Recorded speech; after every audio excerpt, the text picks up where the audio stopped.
All good. Let's begin, shall we? I'm sorry if my voice sounds different. I am sick at the moment, but that's not an excuse not to work. So it's been a while since I've done a Genshin video. I'm way behind. I gotta do 5.1 and 5.2 back to back. For now, where did we leave off? Right, the Pyro Archon, we find out she's a time travel to the future. And now we have to collect the 6 incarnations of ancient heroes. 2 of which are Mulani and Kinich, each one representing each tribe. And I'm guessing the third one that we're gonna find out right now is that cougar girl, Citlali, the blacksmith girl. Well, alright. What her name was. I think she's the third one, and we're gonna... That's where we left off.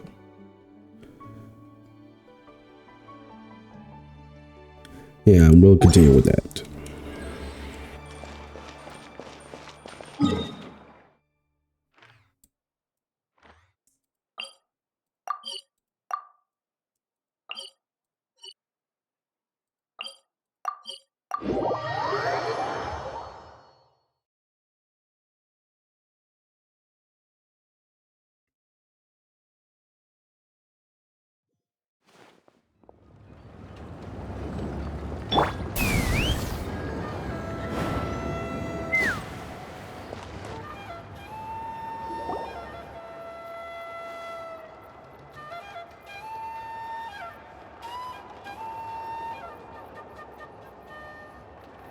Xilonen! I brought the person who needs an ancient name! He's super amazing, and I've already learned tons of stuff from him. I can vouch that he's really worthy of a hero's name. Ah, yes, so I've heard. So young, and yet you've already got quite the reputation.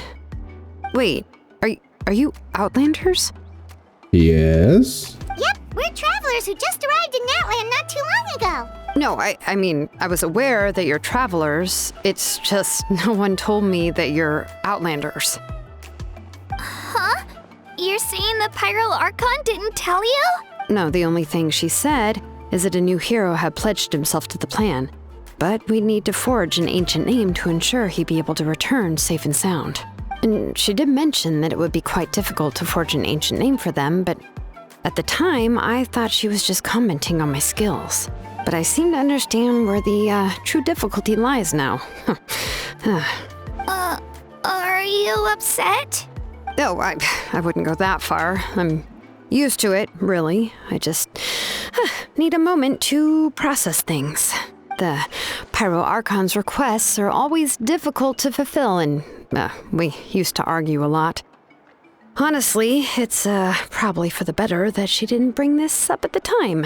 Ah, they're now in good terms. Anyway, I can't argue with her if she isn't here, and it'd be pointless to take my anger out on someone else. But, just because I understand her rationale doesn't make me any less upset. After all, she must have known that forging an ancient name for an Outlander is an impossible task. It's impossible? As you probably know, an ancient name is a symbol of a hero's spirit and glory, which grows even richer and heavier as generations of successors inherit it. We forge ancient names by engraving the heroic deeds of an individual who will become the first hero of that particular name. Yeah! I saw countless feats recorded in their adventure handbook. It felt like they could do anything. But they were all performed outside of Natlan, correct? Yep. Yeah, that's right. He's already disappointed. He already knows what's going on. Then those deeds haven't been recorded by the Night Kingdom. To take it one step further, even if you had performed heroic deeds in Natlan, as an Outlander, your actions still wouldn't have been recorded by our lands. Only memories and experiences that have been acknowledged by the Wyab can be used as a basis for an ancient name. Even the greatest of craftsmen cannot create something out of thin air, you know. That's just how it is. Seems the Wayab don't want just anyone to get a name, huh? Mawika, of all people, should know better than anyone. Yet she's still entrusted the task of forging the ancient name to me. Oh, Paimon gets it. Nobody's happy being asked to do the impossible. Why do I feel like this has happened before? I think last time, Xilonen just ended up running dozens of laps around the hills nearby. Ugh, don't remind me. Let's just focus on how we can pull this off. How to achieve the impossible. You mean you're already willing to accept the task? Well, what else can I do? What's happened is already done, and it's not like I can outright defy the order of my archon. If she gave me this order, then she believes the ancient name is an indispensable part of her plan, and that I'll be able to find a way to make it happen. In other words, the order is an affirmation of my abilities. Whoa, not only has she accepted the task, but now she's looking for silver linings? Yeah, let's see if we can find some special way to pull this off. If we really can't make it work, I'm sure we could still go back and talk to the Pyral Archon, right? The key is getting the Wayab to somehow acknowledge the traveler's existence and record his heroic deeds. We heard the voice of a Wayab when we were in the Night Kingdom before. We even had a whole conversation with her. If we can talk to her again, maybe we can figure something out together. Well, every tribe has their own Wayab. How do we know if the one you met is indeed the best one for us to talk to? Plus, considering the unprecedented nature of this situation, I have a feeling that the acknowledgement of one Wayab alone would probably not be enough. I don't know. That requires a level of knowledge that I do not possess. We need to find a consultant who's an expert on all things Night Kingdom and Wayab. The first person who comes to mind is Citlali at the Masters of the Nightwind, the one we call Granny Citlali. Granny. Oh, is that the pink girl? I saw images of her. She was the one I was looking forward to the most. Her and Mualani. Oh, we've heard that name before. We used her spirit speaker stone to find Kachina's ancient name. A person who can make something like that must be pretty impressive. I'm unsure she'd be able to help. Still, she's older now and quite eccentric. It's hard to even book a meeting with her, given that she's constantly holed up in her room and doesn't like to be disturbed. I've heard that to get her help, you have to be extremely patient with her and know how to keep her spirit up. I hate to break it to you, but... Huh. Why is that? I mean, didn't she already help you before? And you even managed to save Kachina. Well, yeah, at the cost of her spirit speaker stone being split into two. Ooh. Huh? Great going, Mawika. We're already off to a rocky start here. In that case, I guess your only option is to try to emphasize that this is an important order from the Pyral Archon. Hopefully, Citlali would still want to show respect to the Archon. I'll also write you a letter on your behalf. If you can find someone to deliver it and mention some good things about you, then that should help too. Oh, let's ask Kanich to deliver the letter. He understands the whole situation and is already a familiar face to her. Paimon sure hopes a Hal won't interrupt when he's talking, though. All right, Kanich is a seasoned negotiator. I trust that he'll know the best things to say. Great. Then I'll go contact him right now. Please just give me a moment to write the letter, and we can meet up near the Statue of the Seven later. Sounds good. We'll take a stroll in the meantime.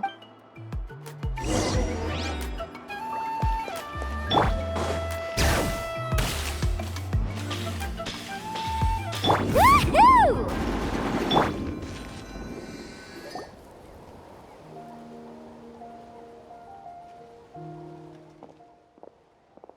Oh, no voice line.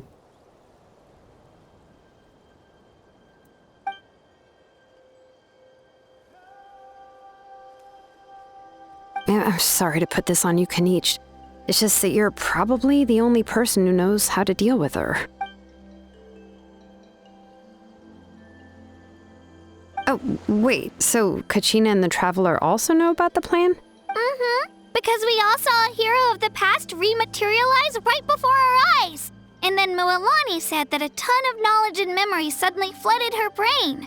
The Pyro Archon explained everything when we came back from the Night Kingdom, including the reason behind the appearance of the hero, as well as the current state of the Night Kingdom. Right. She mentioned there are 6 heroes and that Xilonen is one of 4 that have already been acknowledged. Oh, well, then I suppose there's no need to keep any secrets between us. Having companions walk by your side is perhaps the best solace when facing such a bleak reality.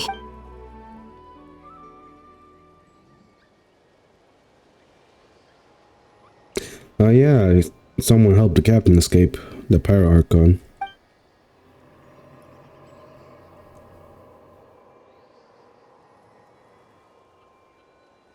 Ororon. Oh, that's that guy with the hood. The hood.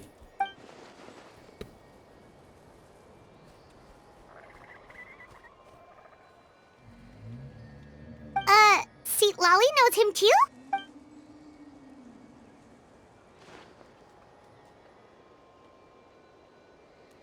Odd, huh?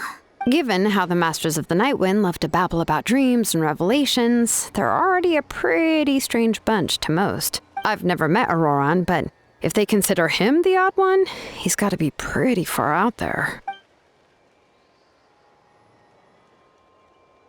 Huh. Makes sense. But Paimon wonders how Citlali could be the first one to notice Ororon's disappearance if she spends the whole day in her room.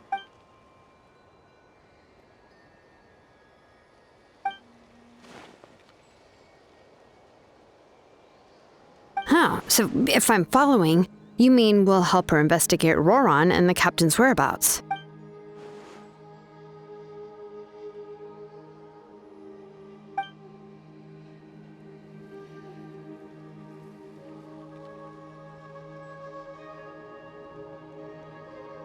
Yeah! Plus, we kinda owe her one anyway to make up for breaking the spirit speakers down. This is a pretty well thought out plan. As expected of Molly Poke Nietzsche. Then, yeah, I'll leave my letter to you. Let's hope Citlali can meet at the stadium in 2 days. Take care out there, Kaniche. I'll be heading back as well. There's still a few things I need to pack. Okay, then let's part ways for now. I'll see you in a couple of days.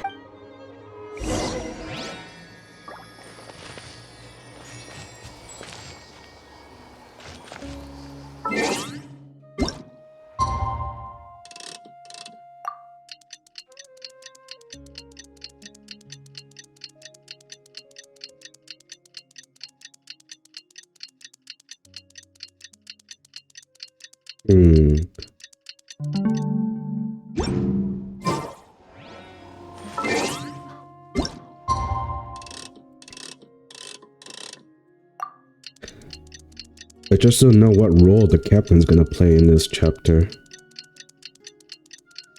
I mean, they screwed up Arlecchino back in Fontaine, so I hope they don't screw the captain as well by not playing any major roles in the story.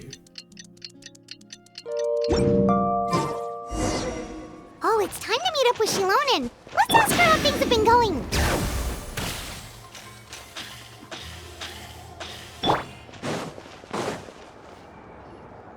Hey, Xilonen, how's everything going? Oh, hi, Traveler and Paimon. I have bad news. Citlali did not reply to our request, although I suppose I'm not too surprised. Huh? You mean she didn't even bother to give Kaniche a response? Guess she really does have quite the ego then. Yeah, well, she can be also quite eccentric, though she's one of the most gifted people around. Even the Masters of the Nightwind often struggle to work with her. My guess is that she probably has other reasons for not deigning us with a response. But let's go to the stadium and see if we can meet her there. If we do get a chance to talk to her in person, we can still try to work something out. That's true. Let's go!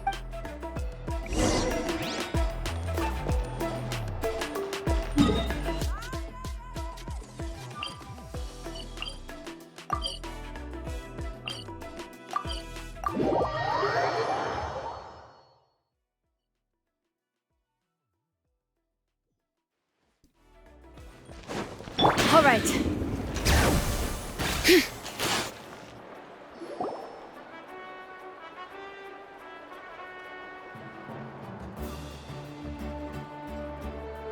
Paimon doesn't see anybody. Seems she's just not gonna show up, huh?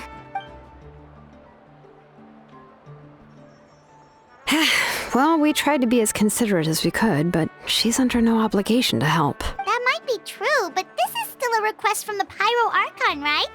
Shouldn't a subject always answer the call of their Archon? A subject? Well, if you ask me, I'd say we're all more like friends with the Archon. Yes, Mawika is our leader, but that doesn't mean there's any kind of tall barrier between us and her. There should be. The only thing is that she often has very high expectations of us. Huh. So even though she's super powerful, it sounds like she's actually pretty down to earth and easy to get along with. Unlike that old hag Granny Citlali, right? Does she think she can ignore us just because she's famous? Is that her? You all talk about her like she's some kind of huge deal, but she didn't even bother to reply to our letter. Seriously, if she didn't want to come, she could at least let us know. If that's what aging does to you, Paimon never wants to get old. Oh, really? So, that's how you see me? Huh? Who's there? Who's talking next to Paimon?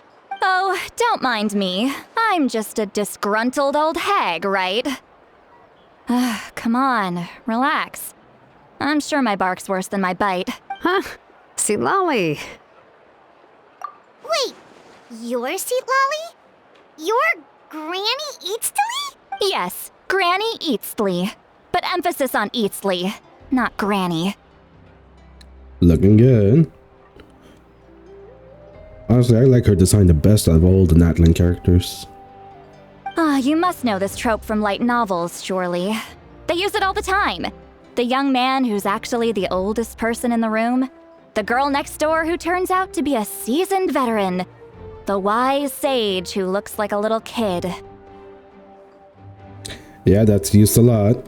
Oh, wipe that look off your face. You've seriously never seen an older lady that doesn't look her age? Okay, well, don't go thinking it's a trick either. See? I'm barely wearing any makeup. Did I forget to mention, she's called Granny, but she's actually pretty young.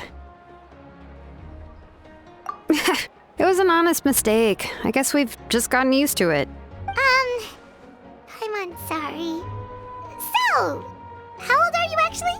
Ooh, wrong question. What? How dare you? Don't you know it's rude to ask a lady her age? Paimon really didn't mean to offend you, it's just that your case seems really unique. Oh, Paimon just wanted to apologize, but now she's putting more and more of her foot in her mouth. Really, Paimon just got a little mad since we thought, well, you were gonna leave us out to dry. It was my idea to invite you here, Citlali. So if you're upset, you can just take it out on me. All right. I was only joking. I didn't mean to chastise anyone. There's really no need to take all this so seriously. If anything, I'm gonna feel awkward if we keep this going. I received Kenichi's letter and was planning to attend this meeting. Since I had already decided to come, I figured there was no need to draft a reply that simply said, "Understood." Besides, just showing up is the most important part. No? But, of course... It's also natural for people to get held up by one thing or another as they're trying to leave the house. It certainly was a bit awkward to see that everyone else had arrived before me. At first, I was thinking of quietly sneaking over, but since you were already here waiting for me, I started to think about how I should phrase my apology. Only to hear you all talking smack about me. Anyway, that's the whole story. Honestly, it's not like I owed you an explanation anyway. I'm starting to like her a bit more and more. She keeps talking. She really reminds me of Farina, really.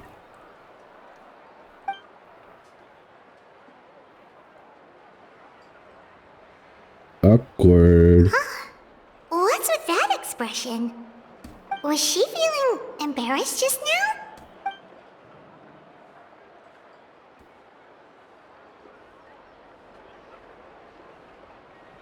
When the Masters of the Night Winds say they struggle dealing with her, I wonder if the feeling is mutual. She seems to be pretty awkward herself. Everything she does and says seems a little forced. Anyway, Xilonen, I heard that you require my help in crafting an ancient name. Correct. The situation isn't like anything we've handled before. Let me explain. I see. So Mawika has asked you to forge an ancient name for an Outlander. Well, that would be a first. And you've also heard all about Ororon. I must say, he's always been a good kid. I can't see him joining the Fatui of his own volition. He must have been coerced somehow. Yeah, that's what we came here to ask you. We'll help bring Ororon back if you help us solve the problems of forging the ancient name. What do you think? I suppose I'll just call you Traveler for now. Traveler, come here. Let me take a good look at you. Ooh.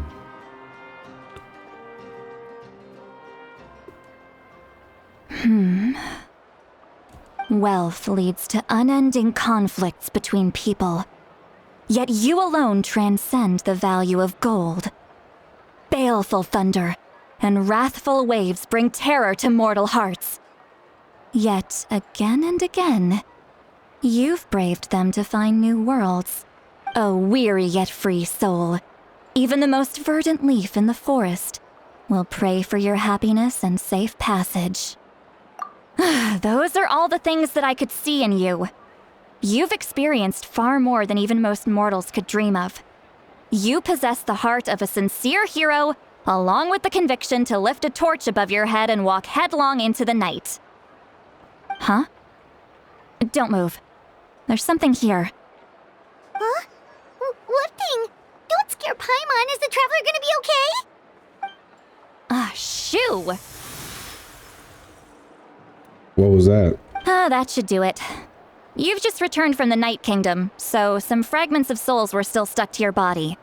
No need to worry. I've just cleared out the last of them. Isn't that kinda like having part of a ghost come back with you? It's nothing as serious as that. If left unattended, the most it could do is stir up some chaos in your mind, and generally worsen your mood. Well, in that case, better to get rid of them. It was nothing. Xilonen, let's follow your proposal. Once you've brought Ororon back, I'll take you to see the Lord of the Night. The Lord of the Night? But don't we need to talk to the Wyab of the tribes? Something this important is beyond their jurisdiction.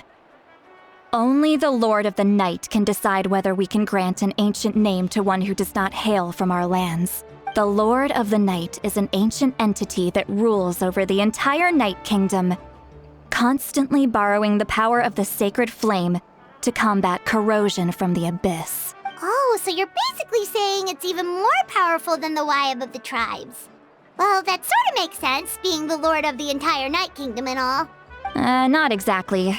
It's not so much that one's more powerful than the other. But never mind. That's not important. It would take too much time to explain. Just listen carefully to what I'm about to tell you. The Lord of the Night is currently in a deep slumber, and we can only communicate with its consciousness while in a trance. In other words, in a dream. But I will need to prepare a few more things if we are to hold a ceremony to achieve the state of the trance. I'll make a list. Can any of you get everything for me? Yep, as usual. I can go. It'll probably be a long list, so better leave it to someone who knows all the local vendors. Sounds good. Then we'll go with Citlali to track down Ororon. Phew, the Fatui are nothing to scoff at, so please, be careful during your investigation. If you need any help, just come find me. Yep, we'll be sure to play it safe. All right, now it's time for us to catch that brat and bring him back. I'm sorry I made you wait earlier. It was actually because I decided to swing by Ororon's place to look for clues. He has always lived alone, and I found a broken jar in his house. There was also something off about his phlogiston aphids, which I assume is because their keeper has been gone for quite some time. And interestingly enough, I saw some slash marks in the house that did not match any of our local weapons. My guess is they were left by Snezhnaya in arms. Oh, sounds like the Fatui broke into his house and took him hostage. But why would they kidnap a kid who just spends his days living in the country and raising aphids? He's only in his 20s. What would they want with him? I mean, he has a vision, so he's reliable. That's not to say that I believe he's totally innocent, of course. Since he's the only one who was kidnapped out of everyone in Natlan, he must have done something to attract their attention. In any case, we'll get to the bottom of this once we manage to get him back here. I'm truly sorry to put you two through all this trouble with me. But please help me get him back. You can count on us! All right, then let's start by heading to where Ororon was seen last.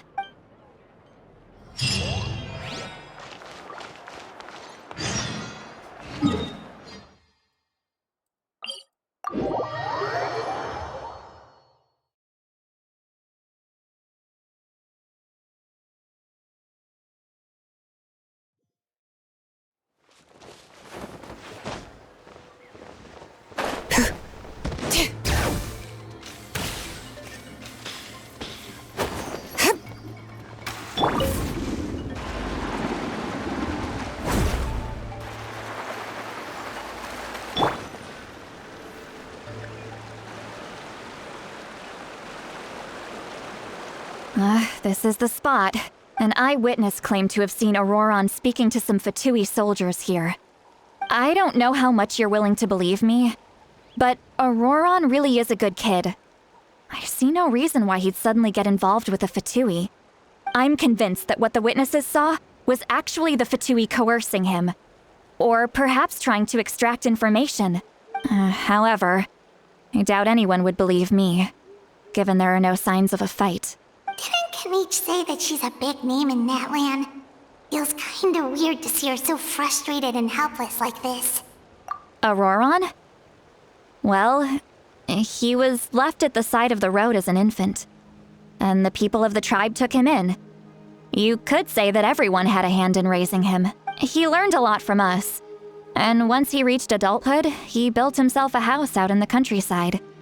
He spends most of his days growing vegetables and raising aphids, living off of what he harvests from the garden. He's always been such a good kid. He would even get his friends to deliver whole bags of fresh produce to my place. Oh well, let's keep looking.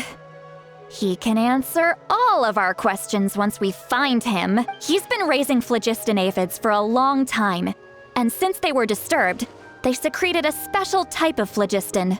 We can use that substance to track his movements. Let's follow the phlogiston trail. Huh? What trail? Paimon doesn't see anything. Oh, right.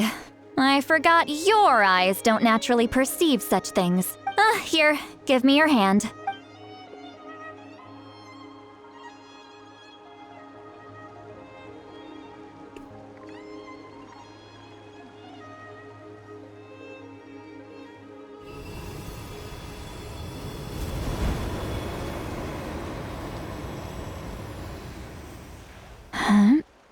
How about now? What do you see?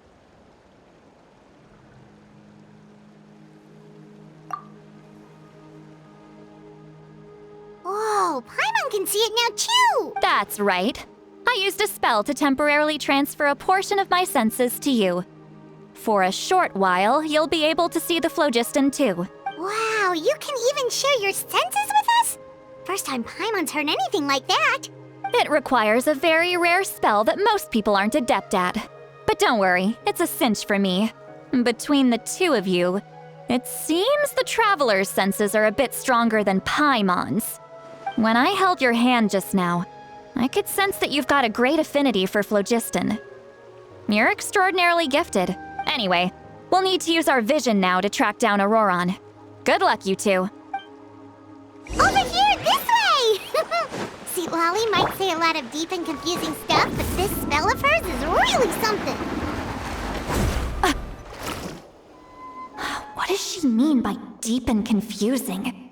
As far as elderly shamans go, I'd say that I'm already pretty easy to talk to.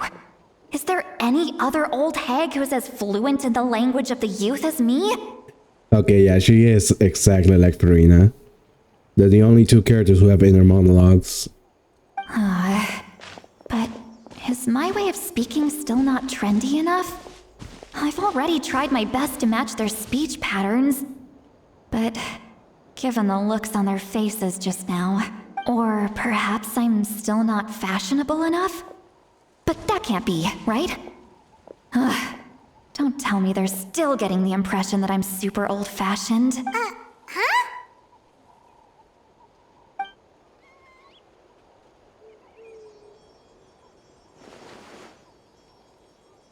Wait, can we hear her? Oh, that's gonna be embarrassing.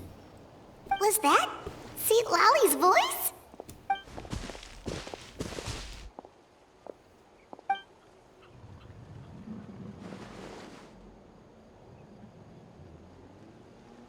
Now that I think about it, it's a good thing I found some helpers this time.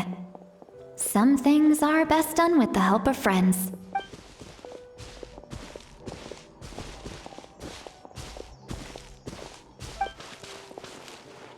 Oh? They appear to be feeling quite confident. Looks like our work will go smoothly.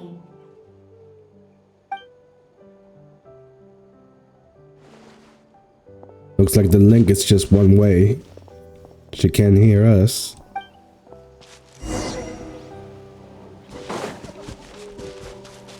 Hey, looks like there's a new camp over there. Let... Yeah, judging by Paimon's experience as a guide, it definitely looks like people set up camp here. Wait. The phlogiston here is a bit odd. Let me see. Paimon sees a small shape here. Could it be some sort of symbol? This is a distress signal for the Masters of the Night Wind. Only someone from our tribe would recognize it. So Ororon was indeed being threatened. We've got to find him, fast. Leaving such a subtle mark implies that he was trying to be discreet. In other words, he was probably under the Fatui's watch. If they notice us, we can just charge in and fight them to the death. But what if my darling grandson is also there? I can't have him caught in the crossfire. No, I've got to be careful. Otherwise he'd get hit as well. How annoying. No, I've got to stay calm and keep my composure.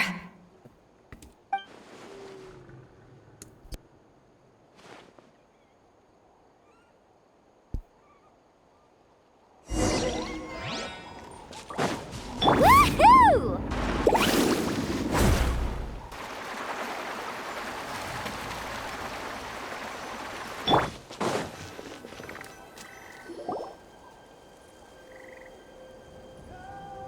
There are traces of people staying here too. Wait a second. The phlogiston around here is jumbled up. How so? I can also smell a mix of elements in the air. Pyro, electro, and some other elements as well. Kanichi told us that you were super amazing. No wonder you can sense so many more things than us. It's about time that little brat said something nice about me. There are signs of a struggle here. Judging from what's left on the scene, there must have been a fight. But after that, the factions seem to have gone their separate ways. Both the phlogiston and the elemental traces in the air support that. Do you still remember the little mark we found before? Paimon's thinking, what if Ororon wanted to leave another distress signal, but was caught by the Fatui?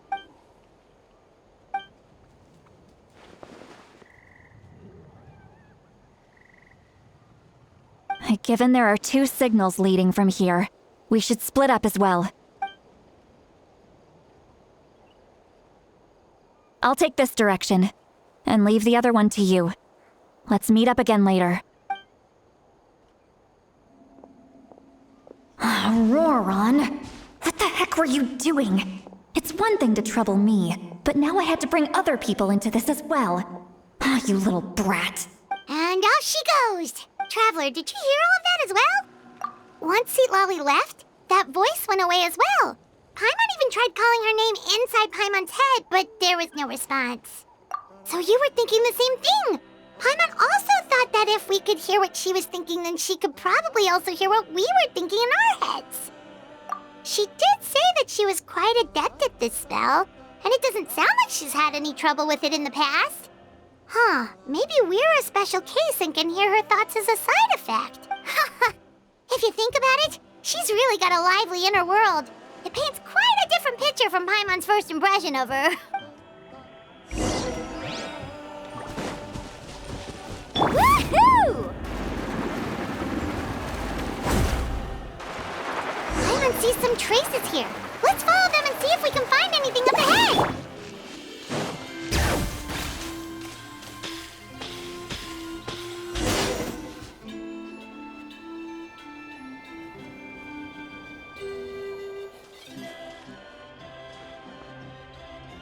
Did you find something?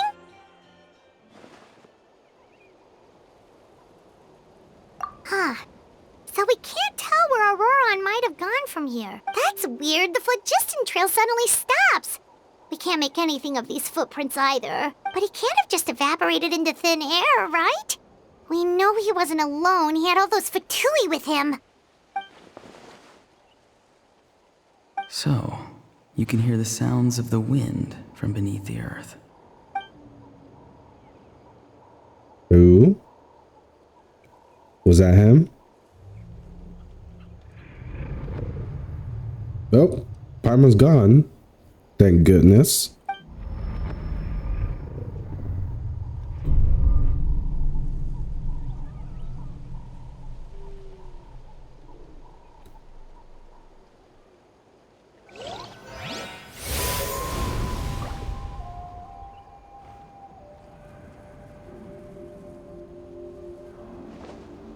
Is he inside our head? Or maybe not? Yeah. Oh no, it's just the night world. Sorry, Night Kingdom. My bad.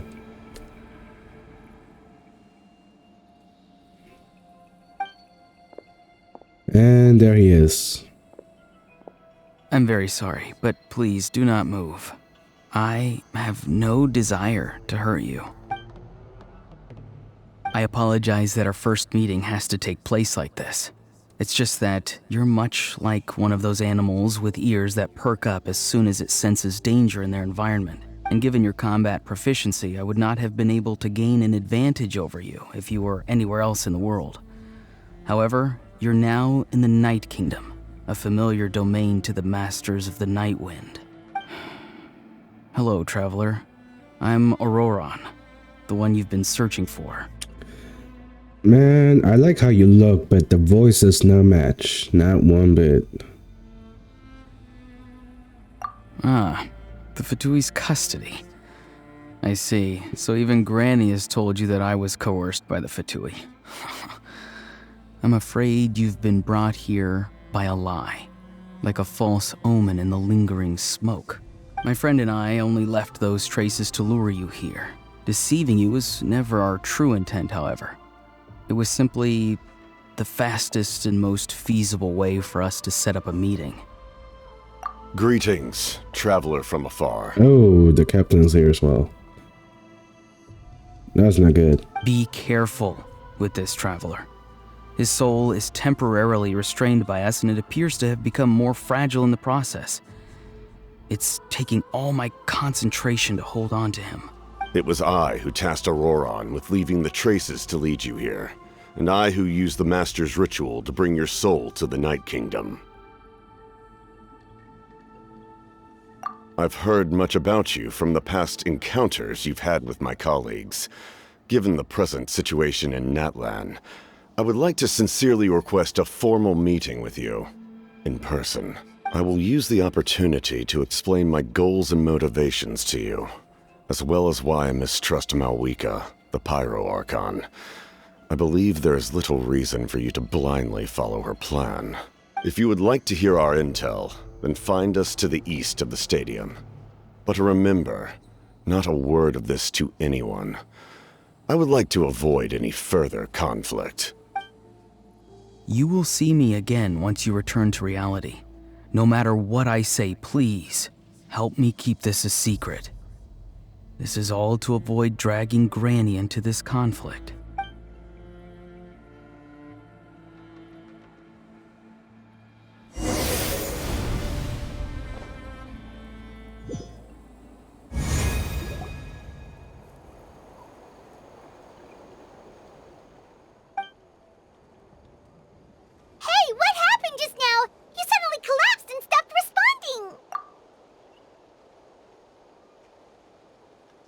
Hey, why are you sitting on the ground? Are you okay? Citlali! He froze for a moment and then just collapsed to the ground! Could it have been those leftover remnants from the Night Kingdom? Do you have any itches or pain anywhere? Don't worry, we can take a short break. Sorry, I know I asked for your help. But had I known you were feeling unwell, I wouldn't have taken you on this trip with me.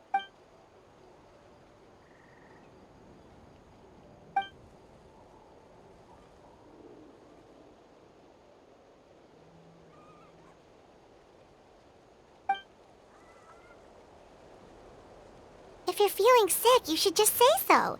Citlali should be able to, exorcise any ghosts or weird stuff that you picked up in the Night Kingdom.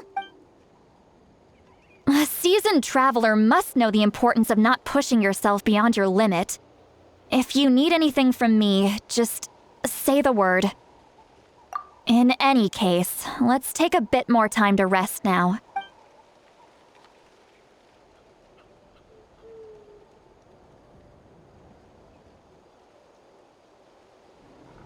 Need to be more careful next time. Feeling better yet, Traveler? All right, let's get ready. I followed my phlogiston trail earlier to a stronghold guarded by soldiers. I have a feeling that Ororon is probably being held inside. Oh, so it's close by. Then let's head over right away. Well, I recruited you to be my helper, which means we're in this together. Like the wind and the clouds. We either move as one or not at all. But if you want to make it up to me, then just be sure to fight extra hard when the time comes. Woohoo!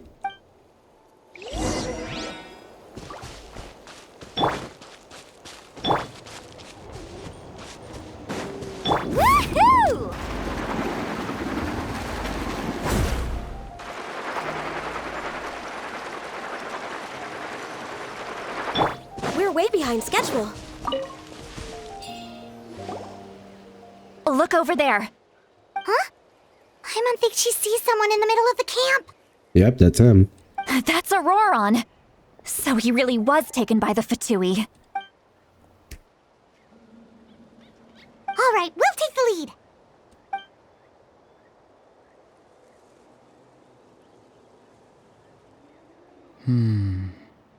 Hey, quit daydreaming. Don't you have work to do? I cannot see the sun. What? Without the sun, I cannot see the truth. You are currently blocking the light, so I must beseech you to move aside. Huh? Okay, Mr. Philosopher. That's enough mumbo-jumbo. Wow. I'm going to rip that guy's head right off. Okay. Citlali's struggling to control her temper now. That was a bit awkward. I mean, he could have just scooched. Whatever. Doesn't matter. Are you ready? Let's go kick their butts. On my count. 3, 2, 1! Still trying to resist? You've got no idea who you're up against. Put your my work. Almost finished. Access denied. I guess this is it. Prepare yourself. No touching. Leaving so soon.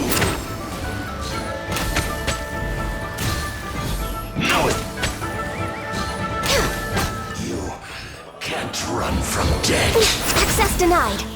That is not fine. Killjoy. God damn We've it. only just begun. You need to hurry up. Roast and fry. Some Next on the agenda. I miscalculated. Ororon! Granny! Paimon knows she's called Granny Eats to Lead, but it's still kind of weird hearing someone actually call her Granny. And greetings to you too, Gramps. Excuse me? What? What did you just call him? Gramps? Is that not right? You're Granny's friend, are you not? You seem to be approximately the same age as her, so I figured you've got to be Gramps. Ooh. How many times have I told you? It doesn't work like that. There are a lot of people who look about the same age as me. You can't go around calling everyone Gramps or Granny. You what? Just keep going. I like her being flustered. Oh, wait. He's not a child, is he? Don't tell Paimon he's one of those people who look like an adult but are actually only 8 or 9 years old. So it's the opposite with her.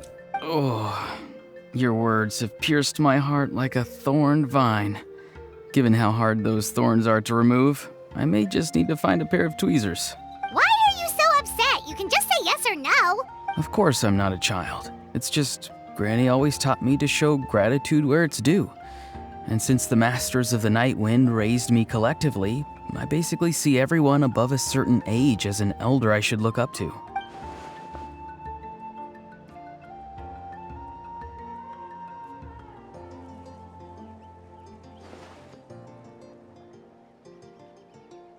Exactly. But if you keep that up, then everyone's going to be your senior. And do you think saying all of this is gonna save you from a scolding, Ororon? Haven't I told you 100 times since you were a kid? Heed the 3 warnings. Be wary of beasts prowling around, scammers looking for their next victim, and strange people who appear out of nowhere. Oh, so you do remember and you just chose to ignore them. I always knew that living on your own was going to get you into trouble sooner or later. But getting kidnapped? That really takes the cake. I mean, that's not always his... not really his fault on getting kidnapped. You won't always be able to rely on other people coming to your rescue, you know. You're just lucky we got here when we did. Or we might be launching another search and rescue operation to find out where they put your severed head. Oh, okay. That got serious. I'm sorry, Granny. I'll be more careful next time. Next time? Oh, good one. You think there'll be a next time after this? Not a chance. They didn't hurt you, did they? No, they just asked me a lot of questions about Natlan's terrain and made me draw a map of the ley line distribution. Okay, now answer me honestly. Were you the one who helped the captain escape after his battle with the Pyro Archon? Yes. So why did you do it? Because they said they would need my help from there on out. They also said that if I refused, they'd just come to you, Granny, and they'd already figured out a way to make you do their bidding. Ooh. Hey, I'm no ordinary Granny. Would they really dare to come after me? And you!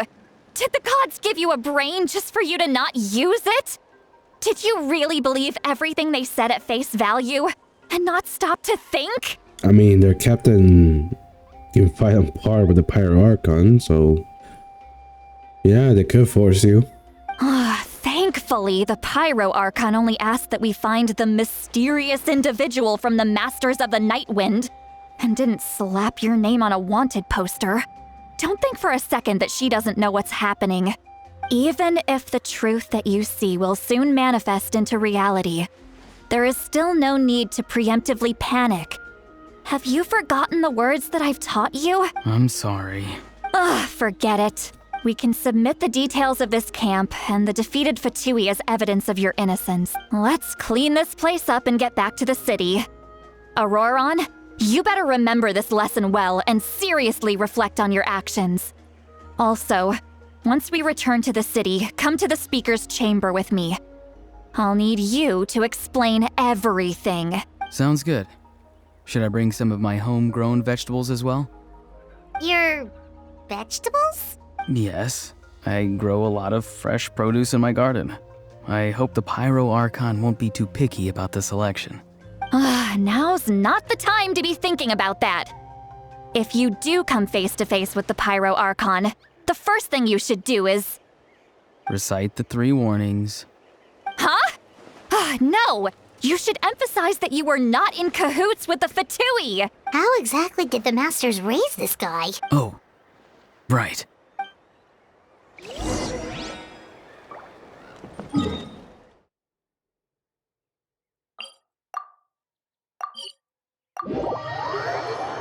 Ah, my poor eyes.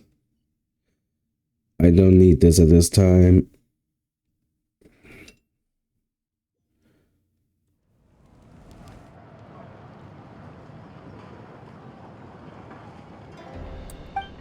I see. So Ororon came to the captain's rescue because he promised to help him in exchange for Citlali's safety.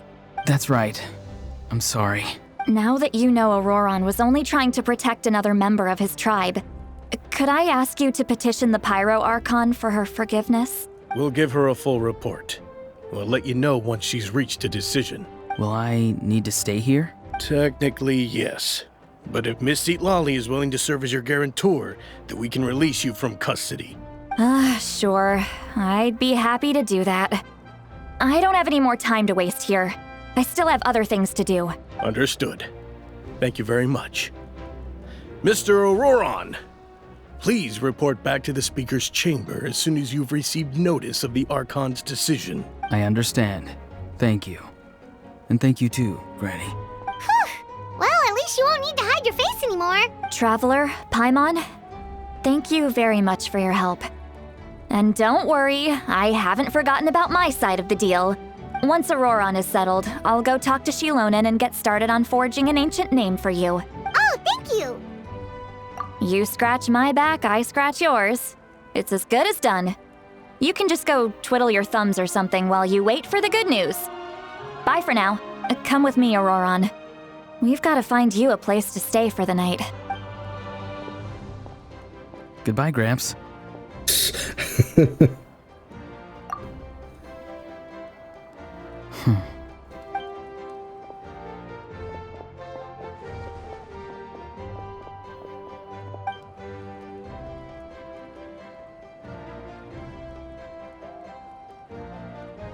We're finally done. All right, it's time to find some grub. Huh? What is it, Traveler? What? That captain? Sorry. Paimon just didn't see that coming. So you really saw him in the Night Kingdom? And he didn't attack you? Oh, that Ororon, what is he up to?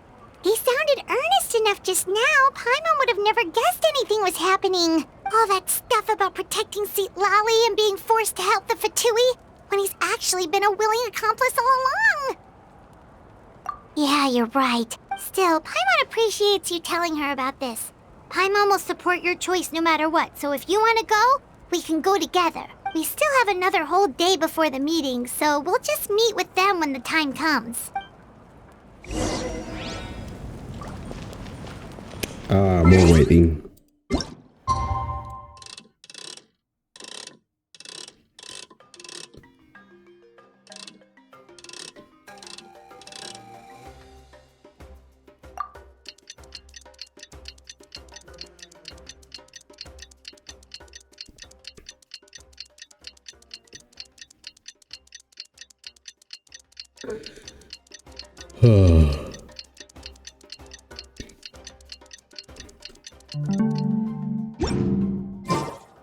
It's so nice to de-stress.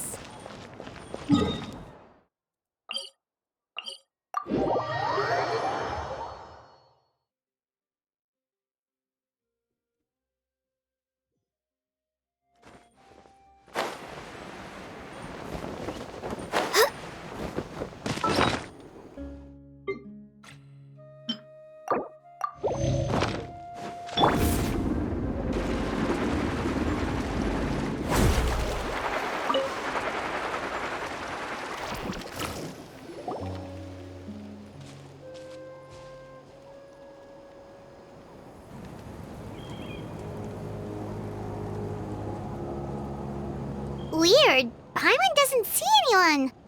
Oh, please don't let this be a trap.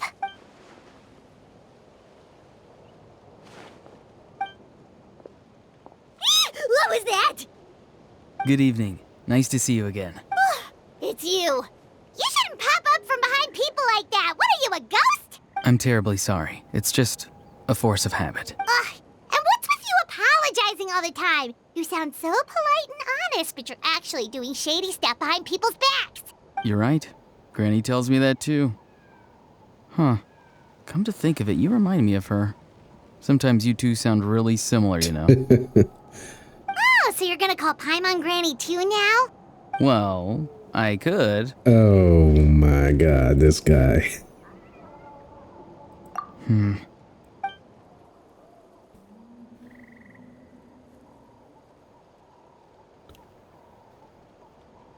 It's all clear. Over to you. Excellent. The fact that you showed up proves that I was right about your character. Yet, there's been a lot of talk about you. Child told me that you're passionate about the unknown and willing to take risks. Rather than facing you as an enemy, I would much prefer to bring you to my side. If we allow the current state of things to continue, we will inevitably clash, and that's a scenario that I'd very much like to avoid.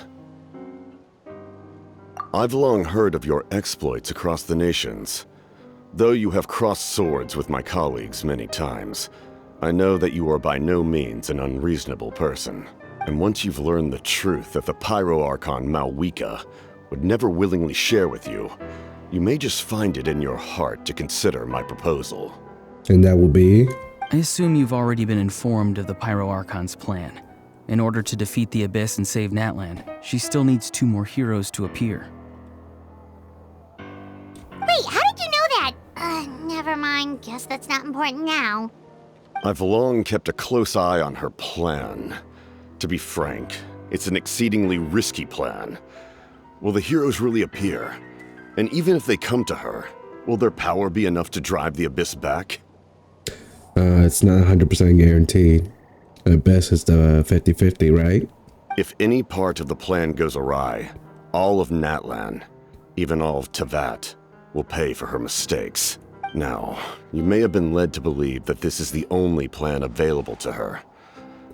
But what if I told you she's had another emergency plan all along, the details of which she has chosen to keep hidden from you?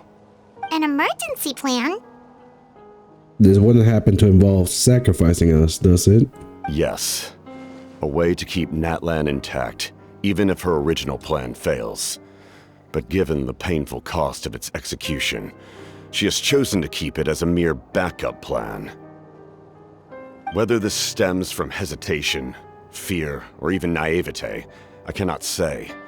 But Natlan cannot afford to wait until she comes to her senses. My fear is that given the enormity of the decision, she will be reluctant to confront the dire reality we face until it is too late. There will be no time left to execute the backup plan, and all of Natlan will be lost to the Abyss. We have to make the decision for her, here and now. Yeah, do you have any evidence for all this? Just telling us a bunch of scary stuff isn't enough, you know. Besides, wasn't it you who tried to seize the Gnosis for the Tsaritsa's plan?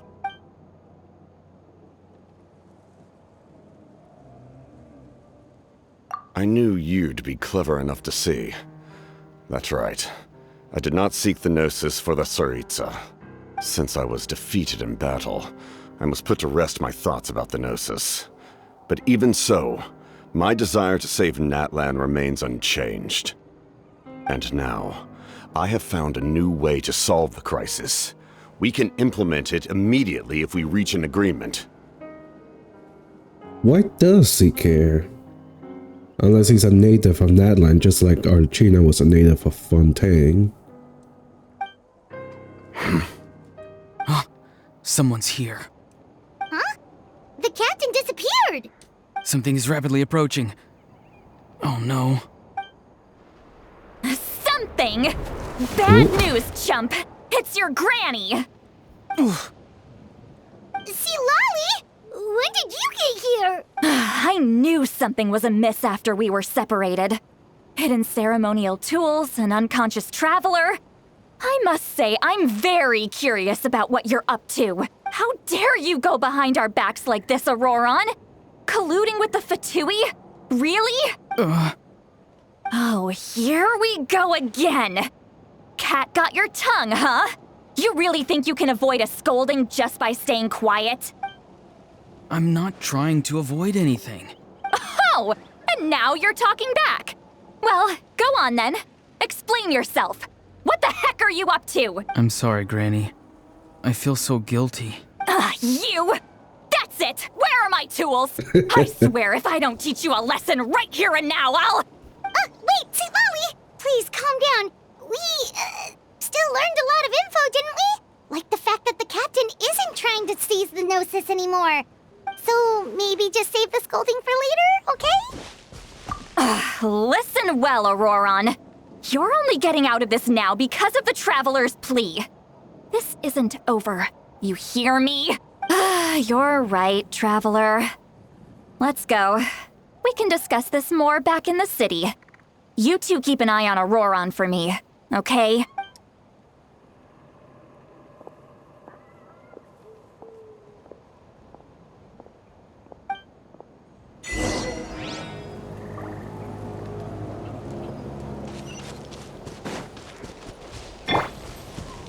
Woohoo!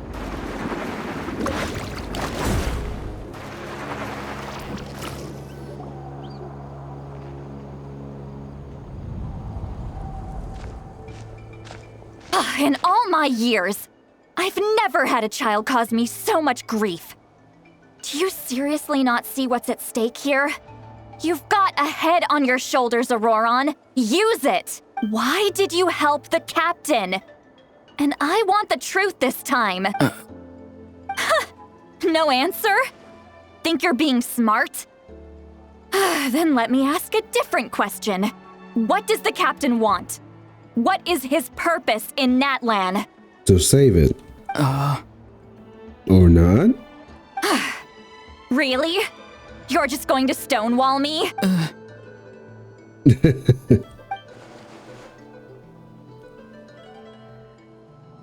Just use your brain for a second.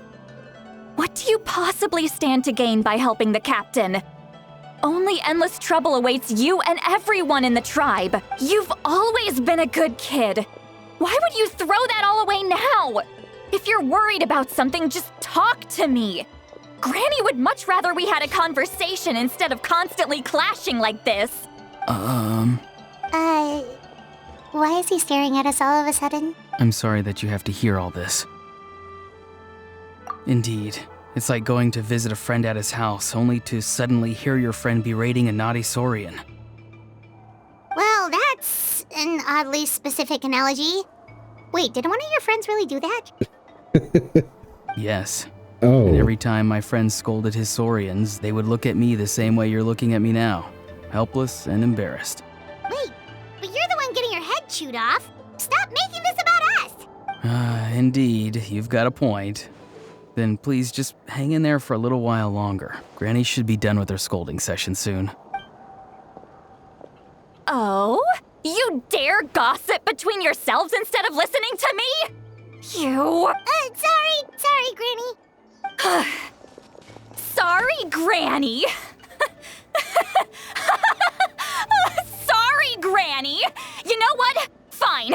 I'm perfectly aware that everything I say goes in one ear and out the other. You're all grown up now, so why would you listen to an old hag like me? You say all the right things, but then you go and completely ignore me. Well, if that's how you're going to treat me, you can stop sending Aoife over to my place to deliver your stupid vegetables! I don't need anything from you!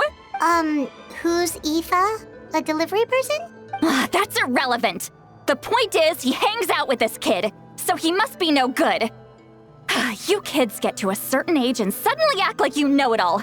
There's nothing I can say to get through to you. Ororon, if you're still thinking about that so-called duty, then please, just forget about it. The ley lines did not fall to this state because of you. And we've long closed the book on that incident. Seems they've started talking about some kind of tribal history. I'm starting to get lost. That's not it, Granny. I know you tend to get down on yourself when you're upset, but I can tell I really hurt you this time. All I can say is I'm sorry. His voice. Ororon! Where have you gone? Wait, what? It sounds like he's somewhere super far away, but isn't he right here in front of us? I'm really sorry. It's up to all of us to do everything we can to save Natlan. So I've got to go. Yeah? Get back here this instant! Ororon! What is this? Powder from plant spores? Is that the trick he used? What just happened? How was he able to suddenly get so far away like that? It's a trick of his. If you grind spores into a powder and spray it in the air, it can be manipulated to create an illusion. He pulled it off flawlessly. He must have put a lot of time into perfecting it. Don't tell me that's how he's been hunting in the fields these days. Couldn't he have picked up something more useful? I mean, that sounds very useful. Little brat. That's it. The next time we meet, I'm definitely going to break his legs. Oh my. Oh my, I like it when she's angry. Whoa, that's a little extreme. But still, why does he feel like he needs to run from us? If his goal is also to protect Natlan, then can't we work together? I'm sorry for interrupting your conversation with them earlier. But even if you'd been able to hear them out, there's no guarantee you would have gained anything substantial. Ororon probably did everything he could to get away because he knew I'd get the truth out of him sooner or later. That brat. I swear.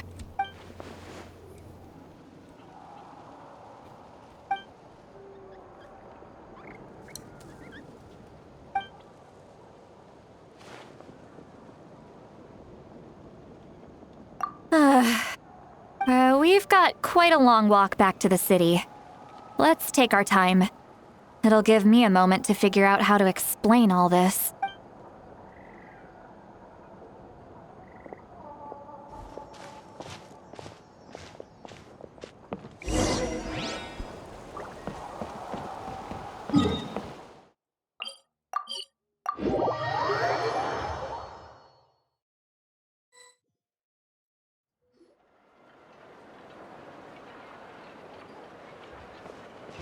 Do you two have some time?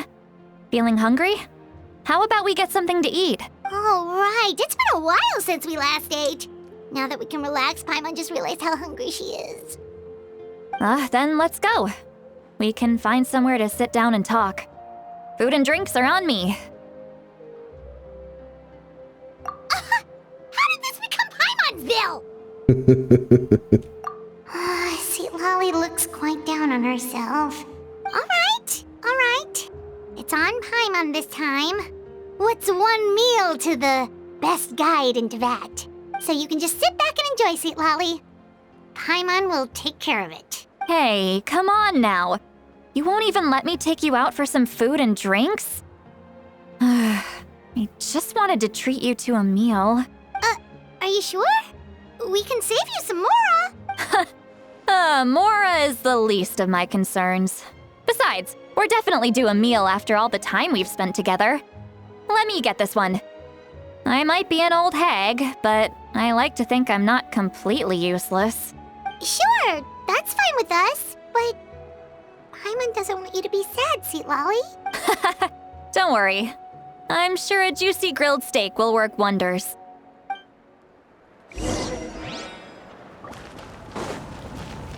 Need a surfboard? Carving waves!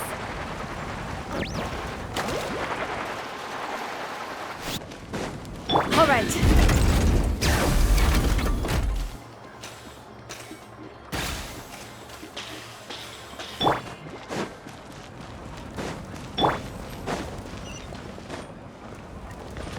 We're way behind schedule.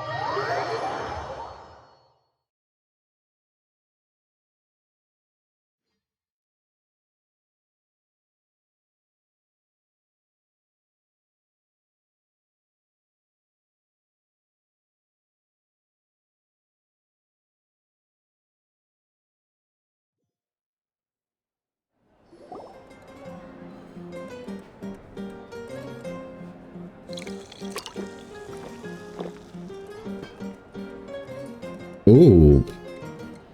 Huh? What are you looking at? Do you see two people standing by the door? They look like spitting images of each other. Are they twins? Oh, she's drunk.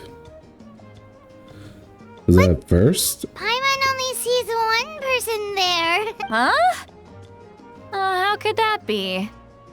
I guess my mind isn't as sharp as it used to be. Give me another bottle, boss! Do you think she's drunk? There you go, miss. Oh my! It's not every day you get to see Granny Citlali here with some friends. Not to mention ones who've made a huge name for themselves recently. Those are some big ass tacos. Holy shit, those are bigger than my head. Oh, so you've heard of us?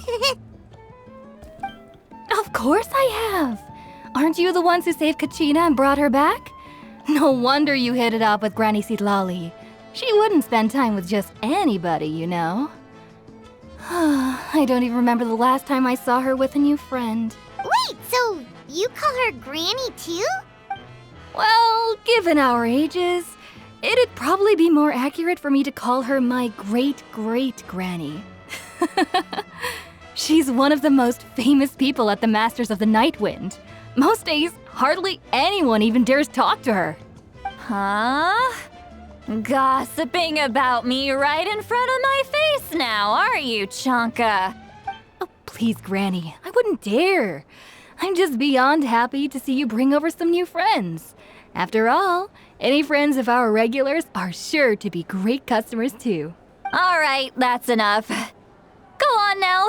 I'm sure the other customers would like to talk to you as well. There's no need to keep staring at me.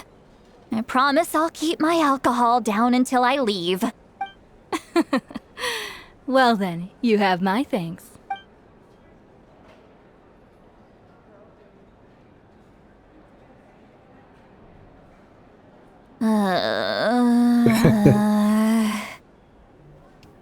Okay, I love the fact that Citlali, this chapter's all about Citlali.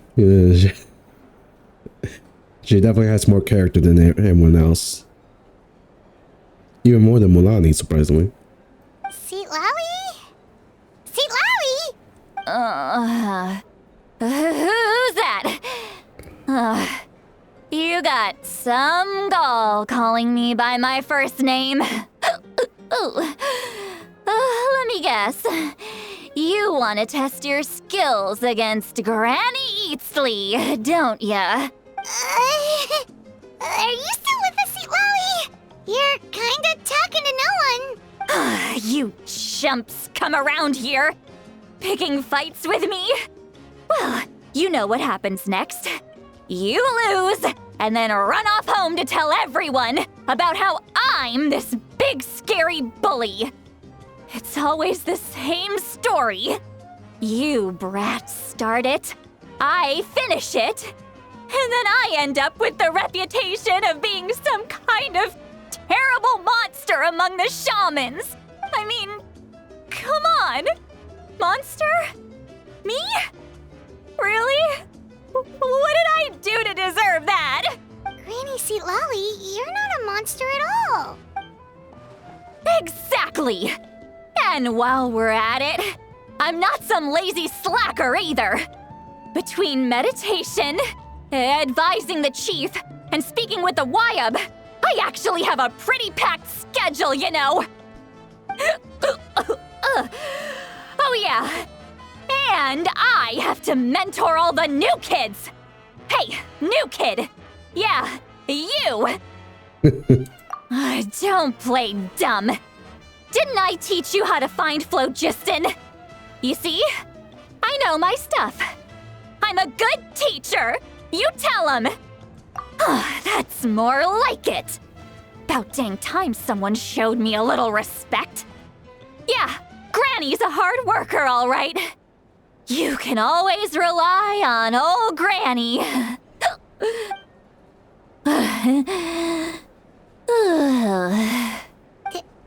Did she just fall asleep with her eyes open? Oh, jeez. Behind this pitch-black curtain, A chapter of hatred reveals itself. Behind the smoke. The lingering smoke. Oh? She's meditating again. She does this whenever she's had a few too many drinks. Her mind's actually racing at this point. It's quite the opposite of sleep. Is this another specialty of the Masters of the Nightwind? No, I'd say it's an ability that's unique to Citlali herself. While she can easily pick up everyone else's skills and tricks, few have been able to master hers. Warning, warning. Red, the color of danger, has now arisen within that pair of eyes. Whose eyes? Huh? Traveler? Paimon? What's wrong? I'm gonna hurl. Hang on, just keep it in. Phew. Okay, it's passed. That was a close one. You had Paimon worried. Paimon really thought you were about to barf all over the table just now. How embarrassing. I'm sorry you had to see me like that. That's never happened before, I swear. I've never thrown up, not once. Are you feeling okay? Want to take a quick walk and get some fresh air? There's so much that I want to say, but I can't. Why not? Of course you can. Just say whatever's on your mind. Please, Paimon, it's not as simple as you think. We've only known each other for a few days, right? What would you think of me if I were to start dumping all of my complaints on you after we've only just met? I mean, she does have a point. Trauma dumping after only knowing them for a day or two. That's going a bit too far.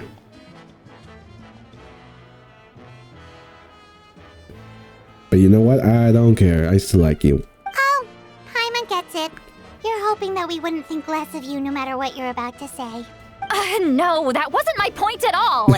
Seriously, don't you youngsters know anything about shame? I'm talking about shame. I've lived all these years and still can't get rid of it. Surely you know the feeling too? Actually, about that. Huh? Tell me what? Don't tell her about the telepathy thing. Oh, she's gonna... Yeah, this is as good a time as any.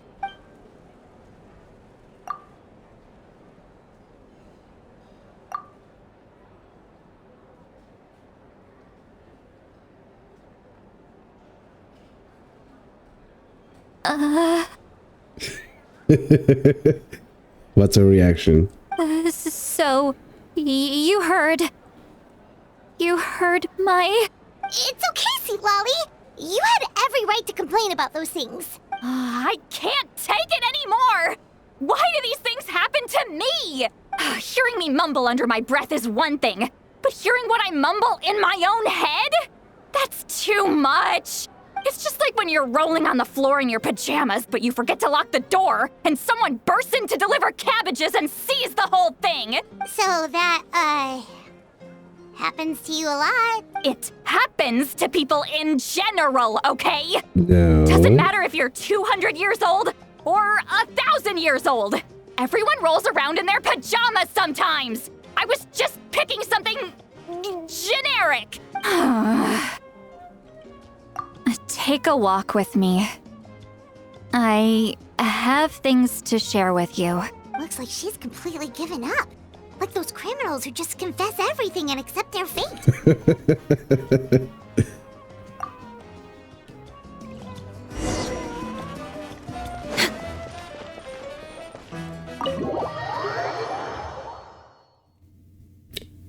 She is officially my favorite character in Natlan.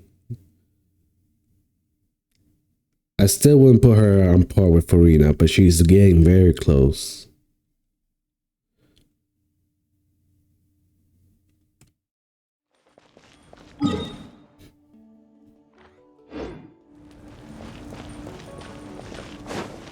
Woo!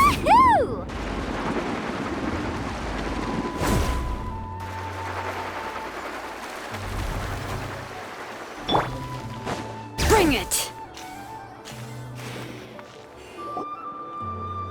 Well, great view, right?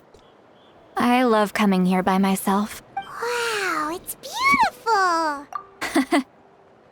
You're making me want to cry. Oh no, what do we do? Please don't cry! I was an expression, okay? A figure of speech. I'm just... embarrassed. Here you are thanking me, even after you helped me all this time. Let's just have a casual conversation. It's easiest that way. Really? You don't seem like the kind of person who keeps things casual. Well, I guess I used to be more of a stickler for the rules. And you're right, I don't usually open up to the people of my tribe like this. I'm just an eccentric old hag to them. That story's been passed down so long, it might as well be true. But you're just a regular person. The kids of my tribe would have a heart attack if they heard you say that. Granny Eatsley is a powerful figure. Be careful around her. That's what they'd say. Well, you are powerful. Are they afraid of you? Some are. Others are mad I always come out on top. A few decades like that, and people stop knowing how to deal with you. What about you? Are you scared of me? We don't find you scary at all. That's because you're not from my tribe. You don't know how many delusions of grandeur I've destroyed just by existing. I make people realize that no matter how hard they work, they'll never become a living legend like me. Oh, not to brag or anything. Maybe it's hard to believe. Just pretend I never said anything. We believe you. Xilonen has full faith in your abilities, and Ororon didn't seem scared of you. He thinks of you as his granny, right? Yes, but Ororon's a special case. Mawika already told you about her plan. And you've given so much help to Ororon and me. You deserve to learn the full truth. Ororon's not like other people. As I mentioned, he was abandoned as a child. The reason being, his soul is incomplete.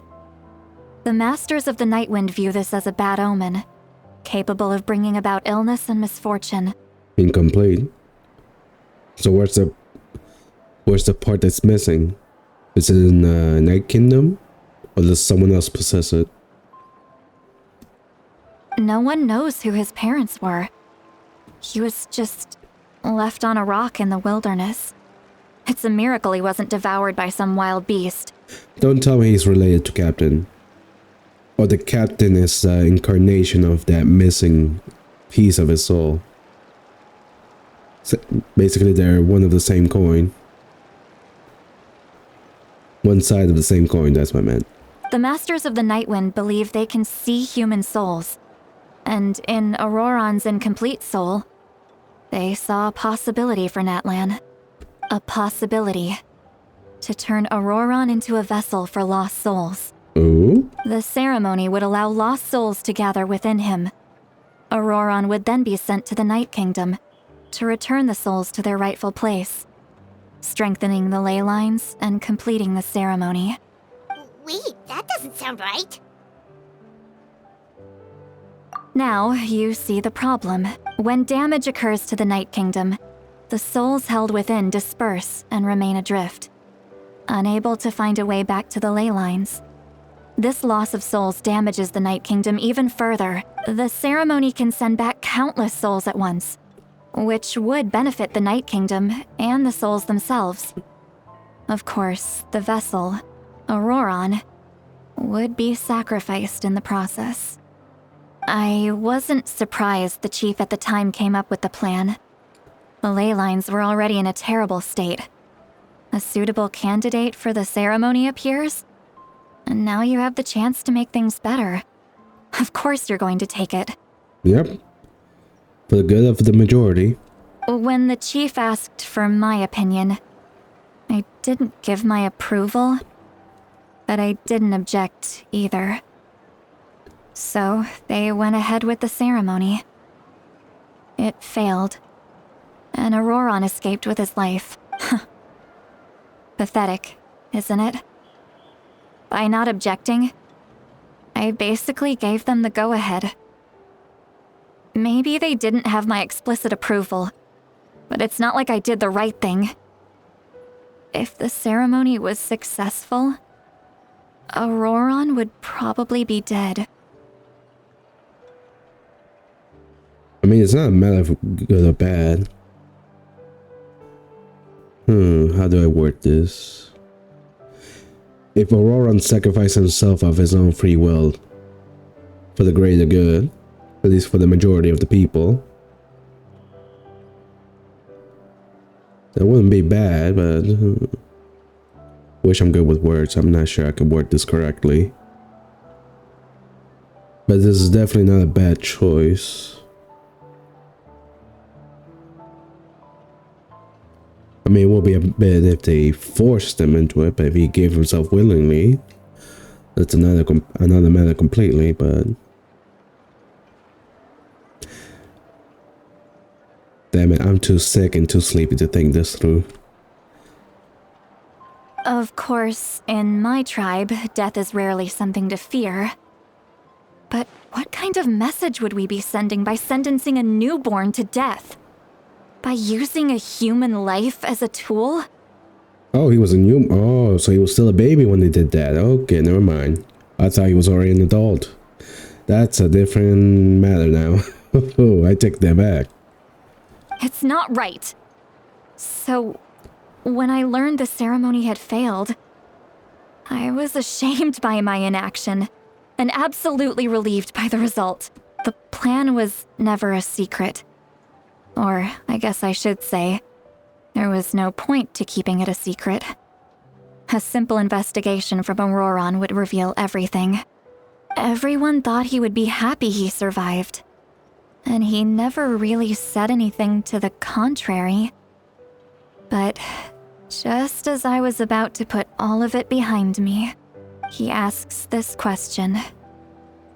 Would Natlan have been saved if the ceremony succeeded? Yeah, that's what I meant. If he did willingly sacrifice himself for other people, it would have been a completely different matter.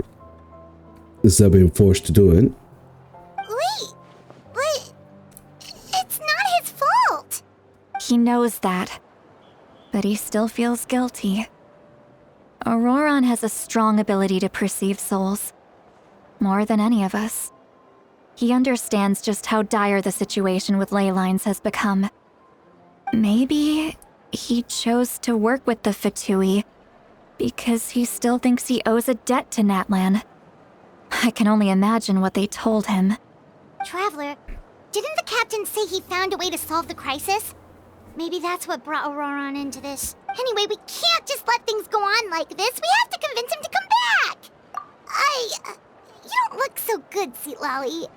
Maybe you should head back and get some sleep. Probably drank too much. It's okay. The fresh air is doing me good.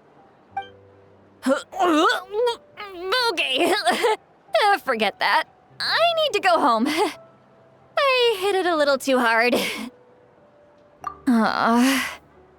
You've helped me so much already.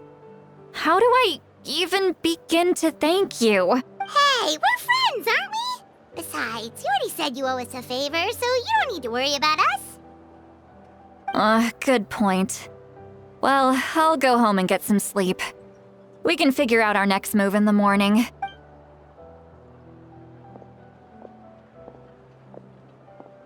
Friends. I like the sound of that. Ororon's probably back with the captain, don't you think? You mean about the backup plan? Do you really believe what the captain told us? Yeah, you're right. We should just go to her directly, but she's probably asleep. We can find her first thing in the morning. For now, let's... go to bed. Sounds like a good plan. Oof. I'm also sacrificing sleep to do this. Am I still in Act 3? Yep.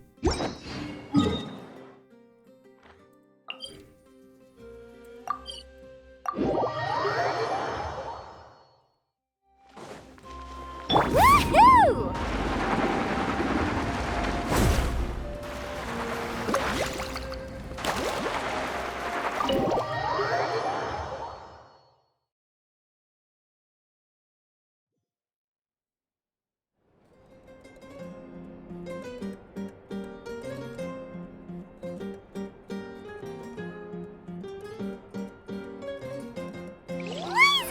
Noisy outside.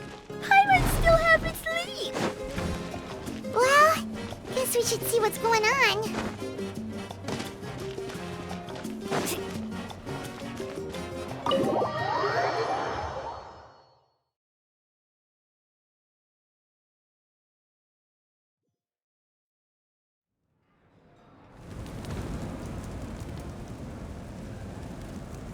You're already here. I was just about to come get you. Wow, you're up early. That's impressive, especially after all the drinking last night. Let's not bring up last night. I'm embarrassed about the whole thing. Anyway, I was also woken up by the commotion. Looks like all the warriors from the stadium are on the move. I heard many areas have been attacked by the Abyss, including the Masters of the Nightwind. I need to head back right away. The Abyss attacked again? Are you sure you can handle it on your own? Do you need our help? I'll be fine. We also have the support of the warriors stationed at the various outposts. Given the quick response, things shouldn't get too serious. The stadium could always use more manpower, so you should join the forces here. I'm done making excuses for him. He's not a child anymore. He needs to take responsibility for his actions. I was the one who vouched for him, so I need to report back to the Speaker's chamber. I'll accept however they choose to handle the situation, but I should be able to convince them to let me go back to my tribe first to deal with the attack. As for the ancient name, once we handle this crisis, I'll talk to Xilonen right away. Don't worry, I never forget a promise to a friend. Thank you. All right, I need to start heading back. She left in a hurry. The situation must be really serious. Oh, looks like a lot of people are heading to the stadium. Let's see what's going on.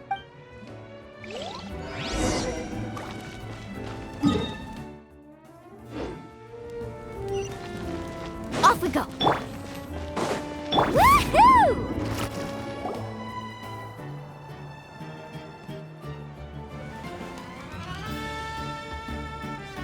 Traveler, over here!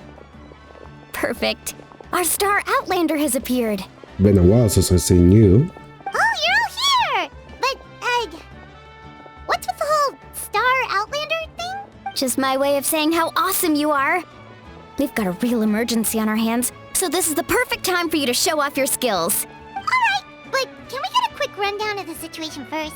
The Abyss suddenly attacked the Collective of Plenty, the Masters of the Nightwind, the Children of Echoes, and a number of our camps and outposts in the wild. Yes, and the attacks are increasing in frequency. The tribes have plenty of defenses, so they're safe for now, but I can't say the same for the adventurers and merchants stuck in the wild. Chasca and I have been searching for survivors and treating the wounded. We just got back, but we need to head out again soon. I plan on heading back to the Collective of Plenty, just in case my tribe needs me. What about you, Mualani? Where are you gonna go? I'll go help the Children of Echoes. They're the closest, so I can start fighting right away. What about you guys? We could go together.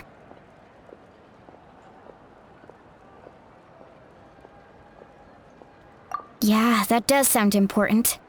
No worries. Just leave the Children of Echoes to us. Who knows?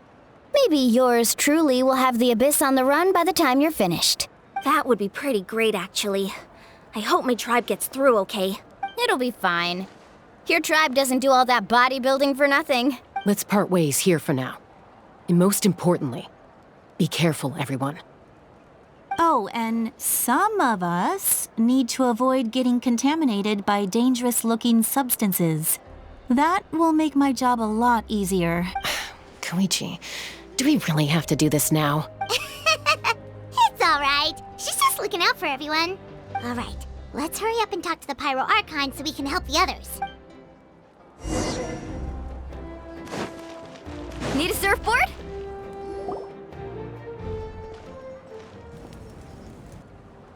Oh, it's you two. As you can see, things are not looking good right now. People across Natlan are in danger. Look, I'm very interested in your recent adventures, but this is not a good time. So we'll have to keep our conversation short. That's alright, we're also in a hurry. We're gonna go help the Children of Echoes after this. What?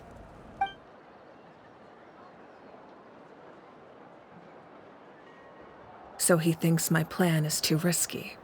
He thinks I'm being stubborn. I shouldn't underestimate the Fatui's ability to gather intelligence. The Gnosis does have that function, but there's more to the story. I will answer you honestly, but you must help me keep this a secret. I can use the power of the Gnosis to save Natlan, but it comes at a heavy price. The Gnosis would drain all the souls and memories from the Night Kingdom and weave them into a giant net, which would surround the ley lines and protect them against abyssal corrosion. Wait, you can use souls to weave a net? But does that mean... Yes. It means sacrificing those souls in the process. Souls are just another form of life. The cruelty of this method is self-evident. The Night Kingdom not only houses the souls of the dead, but also our memories and legends. Using the Gnosis means converting all three into material for the net, erasing our history and culture. Even then, the net can still become corroded. If we cannot find a way to repair the damaged ley lines before that happens, then all those sacrifices are for nothing. Given the enormity of the price, it's a solution I refuse to consider right now. I want us to win, but I also care about how we win, and what that means for us in the end. Now it's true, both plans come at a risk. But after weighing our options, this is our best bet. Natlan is unique among the nations of Teyvat. Given the ever-looming threat of the Abyss, the Pyro Archons had to account for the worst-case scenario. Having a contingency plan is our duty. Not just to the people of Natlan, but to all who live on this continent. Still, this has always been a well-kept secret. I'm very curious how the captain learned this information. Oh, one more thing? The captain said he found another way to solve the problem. Could be equally as extreme, though. Without the Gnosis, he should have no other option. But I see no reason for him to lie. Seems like our only path forward is to track him down, so he can answer that question for us.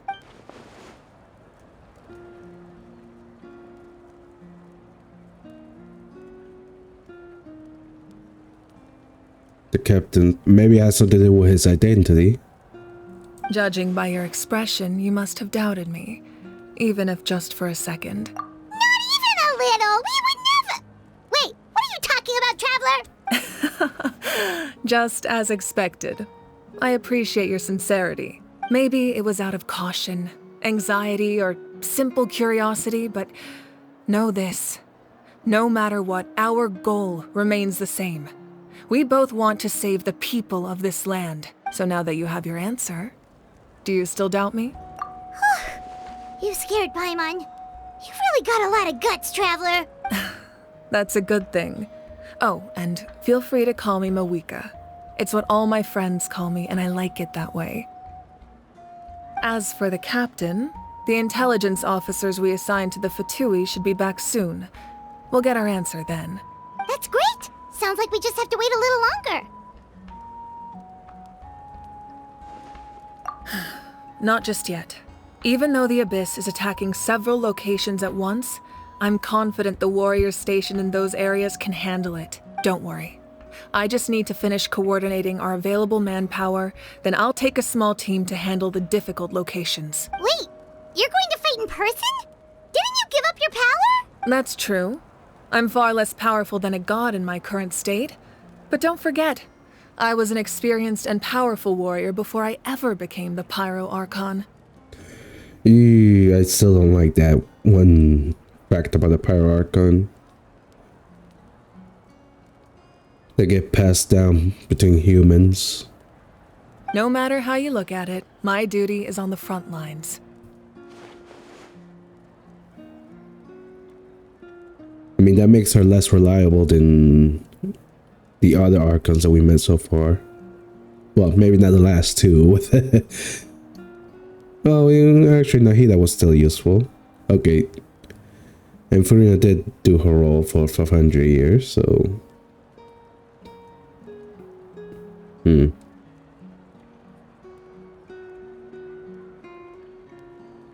Oh, now you doubt my strength. That hurts, Traveler. If we had time to spar, you might think otherwise. It's not your strength, I doubt. It's your decision. Anyway, even if we respond to these threats in time, it's not a permanent solution in the long run. I've considered moving my people to other nations, but given their close connection to the Night Kingdom, a forced evacuation would have devastating consequences. I've told the chiefs of each tribe to strengthen their defenses and advise people against leaving their settlements. Now, I just need to find the right time to disclose the true nature of the crisis to the people of Natlan. Paimon's a little worried about how people will react. Yes, but that won't be the only response. In any case, that's for me to worry about. I'll let you know when we have more information on the captain. All right, we should head out. Maybe we can join up with Milani. She can't be too far ahead. No need to worry about me.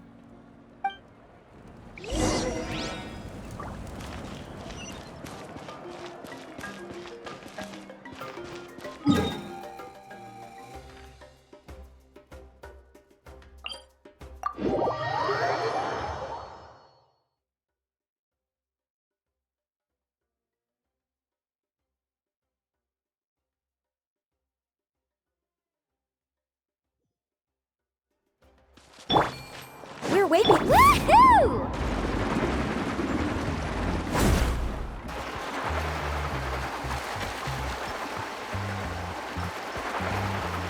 All right.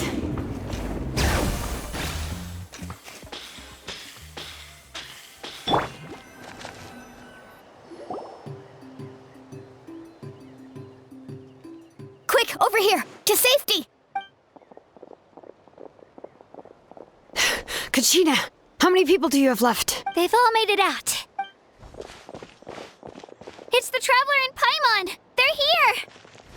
What's the situation? There's a trapped caravan that needs our help. We need to rescue them as soon as possible. We'll go together. I'm coming too.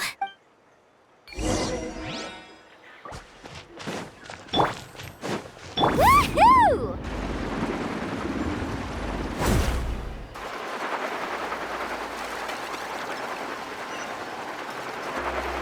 All right.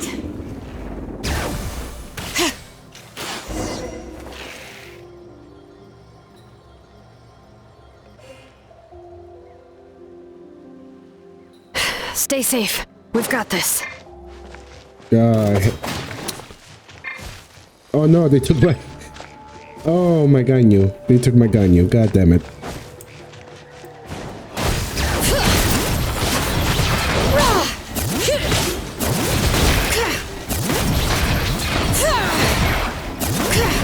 Let the mountain's veins boil! Let's ride!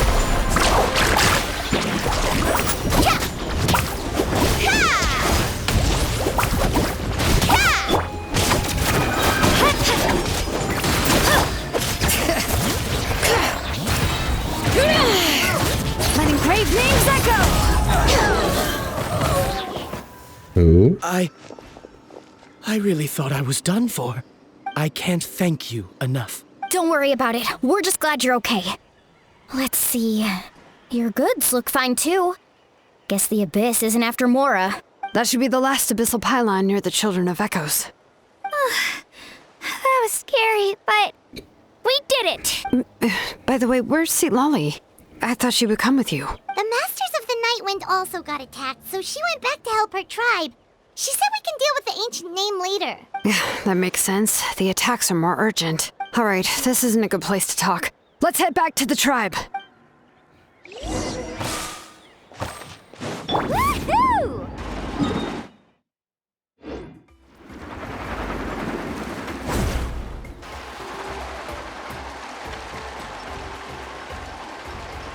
All right.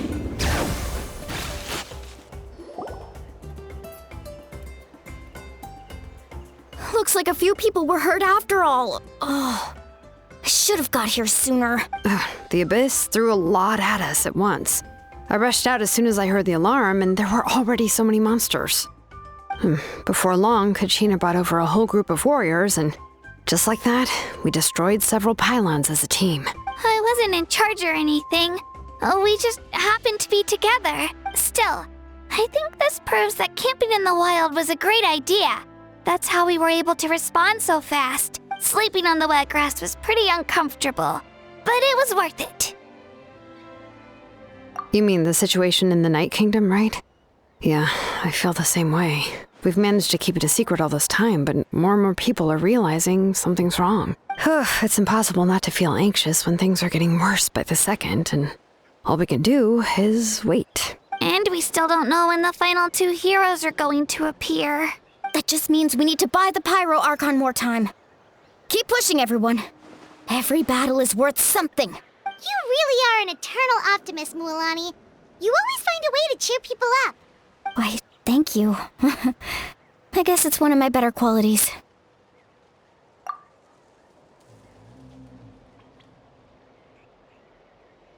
So, specifics aside, the Pyro Archon confirmed the Gnosis can resolve the crisis, but it comes at a huge price. And somehow the captain finds out about it, goes to fight the Pyro Archon, and calls her out for having a solution but refusing to use it. Honestly, if he has the same information as us, I can't really blame him. It's probably because our plan is so risky. We don't even know if the 6 heroes will reunite in time. We talked to Malika before we left the stadium. According to her, the cost of the captain's plan is too high. And, well, it makes sense. If that was truly the better choice, she would have picked it. Yeah, I trust the Pyro Archon. When I was upset about Kachina's disappearance, she was really sincere and patient with me. Plus, she burned down all those precious mementos for Kachina. She's already proven how much she values even a single person's life. When it comes to Natlan's survival, there's no way she would hold back. I agree. Maybe the captain weighed the costs and came to his own conclusion, but I'm sure we have different priorities. Life is important, but so are history and memory. As the Archon, she can't tell us everything, but it seemed like she wasn't holding anything back this time. The next question is, if the captain found a new way to save Natlan, how come the Pyro Archon has never heard of it? Yeah, and isn't he from Snezhnaya? Why would the Fatui want to save Natlan? Not all of the Harbingers are from Snezhnaya.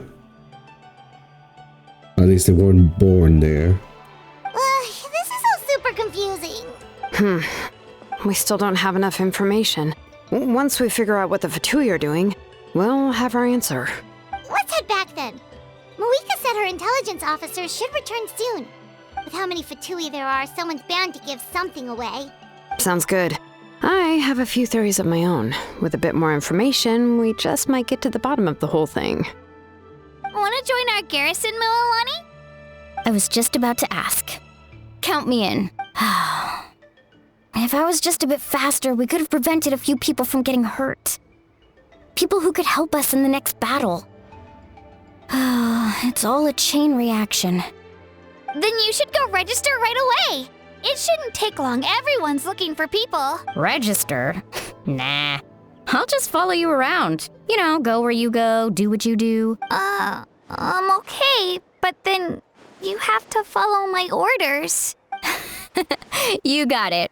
I just don't want to make the trip back. It's so far. All right. See you all later.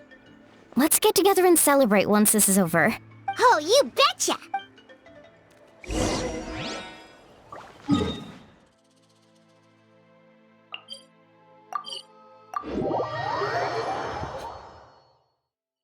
why must he hurt me? My eyes. There we go. Again.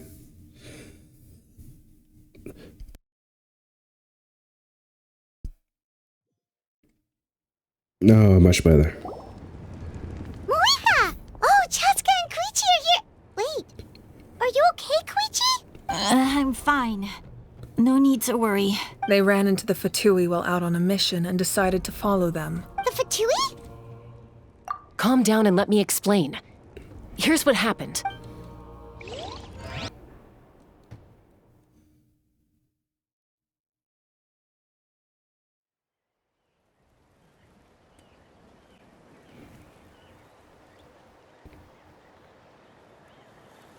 Well?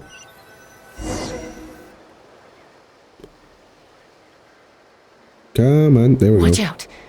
It's the Fatui. Ah, they're protecting the citizens. Were they attacked by the Abyss? No, wait. It looks like they're protecting a group of travelers. Over there. Do you see? You're right. That's a traveling group from Natlan. Could they be trading for something? Let's keep observing for now. We're glad you're okay. Given the appearance of abyss monsters all over Natlan, you should cancel your journey and seek shelter at the stadium or one of the tribes. Thank you so much. I wish there was something we could give you. We don't expect anything in return. We were out on a mission and saw you being attacked. It was our decision to help. If you truly wish to repay the favor, you can keep this a secret. If anyone asks, just say you were saved by warriors from Natlan. Oh, okay. We can do that. But... We're not asking you to cover up our activities. We haven't done anything illegal. Our captain simply wishes to remain undisturbed. Nonetheless, the decision remains yours. If we wanted to keep you quiet, we would have employed a harsher method. Got it. We'll get going now. Did you hear that? They mentioned a captain. Isn't that who the Pyro Archon is looking for? Exactly. We could be onto something big. Still, there was no trade. They were just helping people in need. I didn't sense an ulterior motive. I didn't believe the captain when he said he wanted to save Natlan. But based on what we just saw, it's possible he was telling the truth. Maybe we've been wrong about the Fatui this whole time. It's too early to say. Let's follow them and see what's really going on.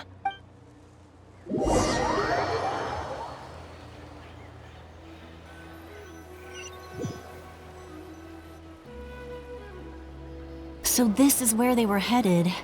Looks tricky. It's heavily guarded on all sides. Koichi, wait for me here. I'll go in and check it out. Oh, no you don't. How are you planning to get through all the guards? Look, I can use this terrain to my advantage. With our tribe's special way of getting around, I doubt they'll see me coming. We still can't see anything on the inside. What if you can't find cover? You won't have anyone to watch your back if you go in alone. The more heavily guarded the location, the more valuable the secrets. Even if the captain isn't here, we can still figure out what the Fatui are planning. That intel is worth the risk. Fine. You're not gonna listen to me anyway, so let me come with you. That's even more risky. You've been running around saving people for days. You're already at your limit. I'm confident I can protect myself. I'm not sure you can say the same. At least right now. I can. You really believe that? Fine, don't believe me. But you can't honestly tell me infiltrating a heavily guarded Fatui hideout all on your own sounds more reasonable. You know, growing up, even if I insisted on doing something, it never gave you any trouble. I'm not sure you can say the same. All right. If we start arguing, this will never end. We can't let this opportunity go to waste. Guess that means I win. Don't worry, you're not the only capable young person from our tribe. I can handle this. All right, same plan as usual. We split up, communicate with hand signals, make sure our blind spots are covered, and support each other once we strike. Got your ropes? Yeah, let's go.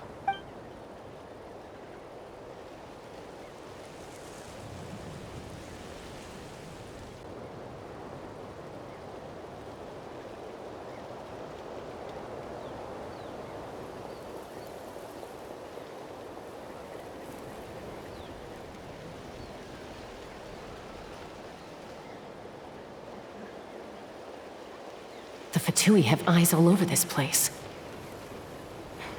I should wait for Koichi's signal.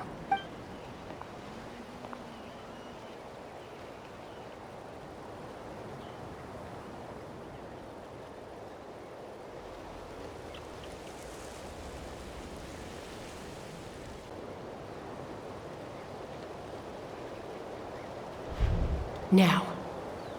That's her signal.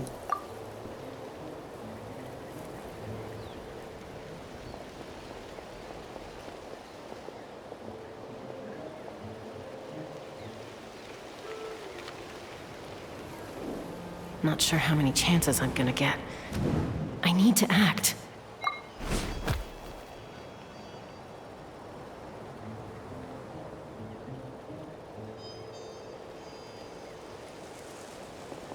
Good. I made it without getting caught. I should get to that platform over there. But it's guarded by the Fatui. Koichi should have line of sight. I'll wait for her signal.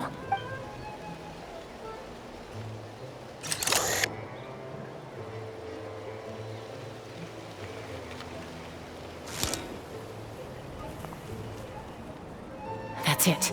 Now's my chance.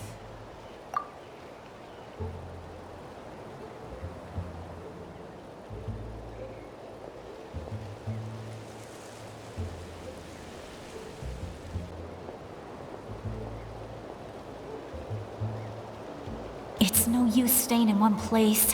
I should keep moving. Looks like Chasca is helping me by keeping an eye on the Fatui movements. I'll wait for her signal.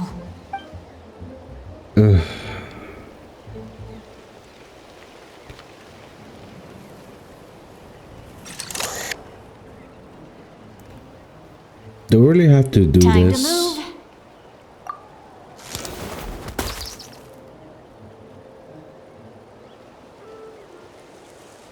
Whew. That was close. Almost got caught. Probably can't make it over in one go. I'll wait for my next chance. Now's my chance.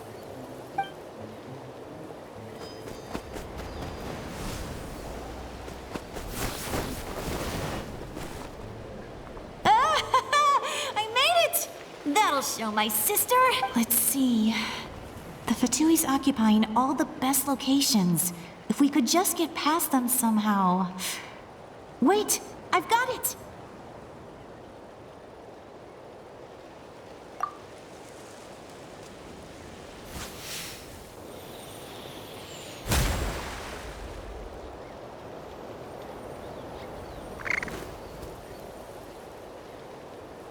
Huh?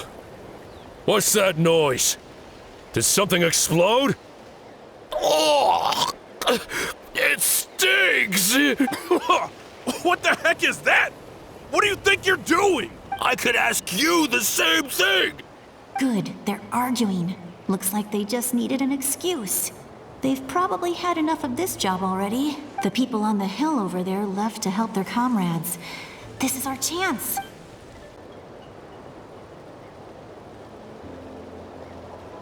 Come get me, Chasca. I hope she gets this hand signal. That's Koichi's signal.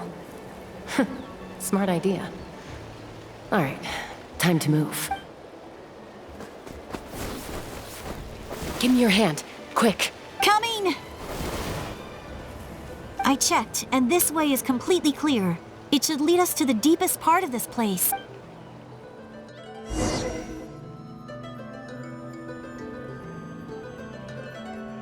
Honestly, they should have skipped this entire sneaking part.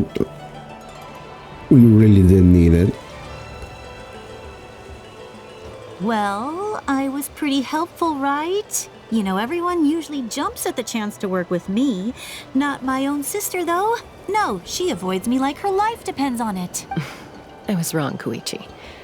You've done well. Wait, you're just gonna admit it? Now I look like the mean one. Because you are. Let's focus on the task at hand. We're in the heart of enemy territory. The more time we waste, the more dangerous this becomes. All right. If you're not gonna take the bait, then I'll drop it. Looks like the Fatui are here to dig something up. I'm surprised they mobilized this many people. I doubt it's because they're interested in our culture and history. It seems like they're looking for a dragon relic called the Source Mechanism. The device is ancient. Barely any information survives to this day. And even people from Natlan don't know how to use it. Why would this be the Fatui's target? Not bad. Looks like it's in good shape. This should be what our Lord's looking for. Took us long enough. Come on, let's get this thing back. Back?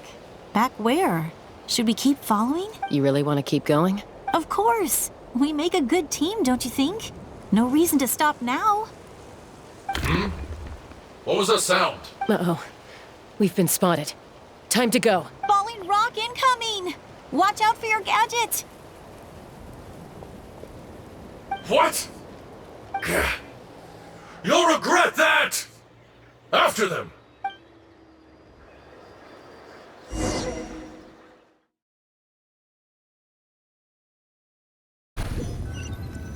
Word exchange.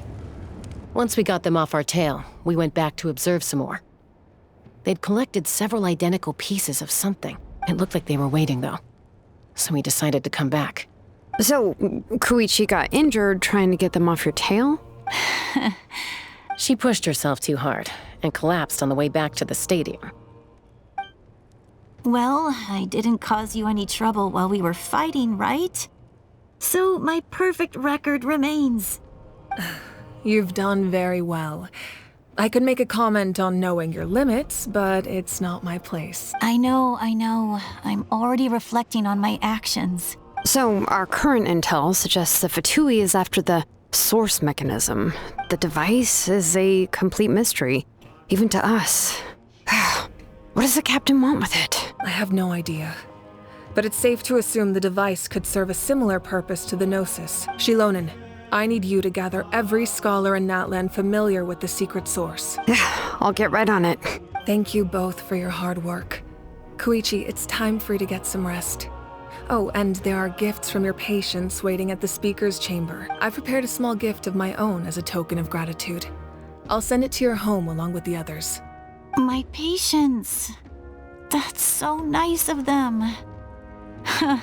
Guess that means I'm doing something right. You don't need to give us anything, Archon. We were just doing our duty for Natlan. I should take Koichi home now. Well, if Koichi doesn't want her favorite Saurus crackers, then... I accept. Thank you, Archon. What am I gonna do with you? There's some for the rest of you as well. They're one of my favorites too, so don't be shy. I'll start investigating the source mechanism right away. If I learn anything, you'll be the first to know. Yummy snacks!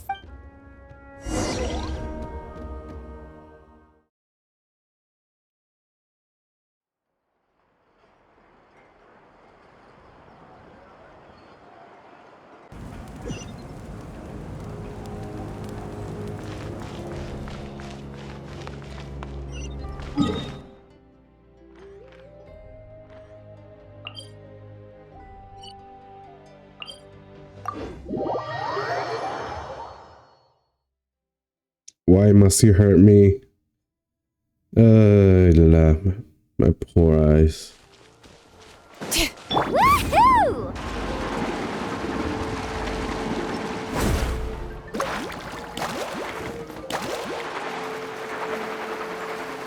All right.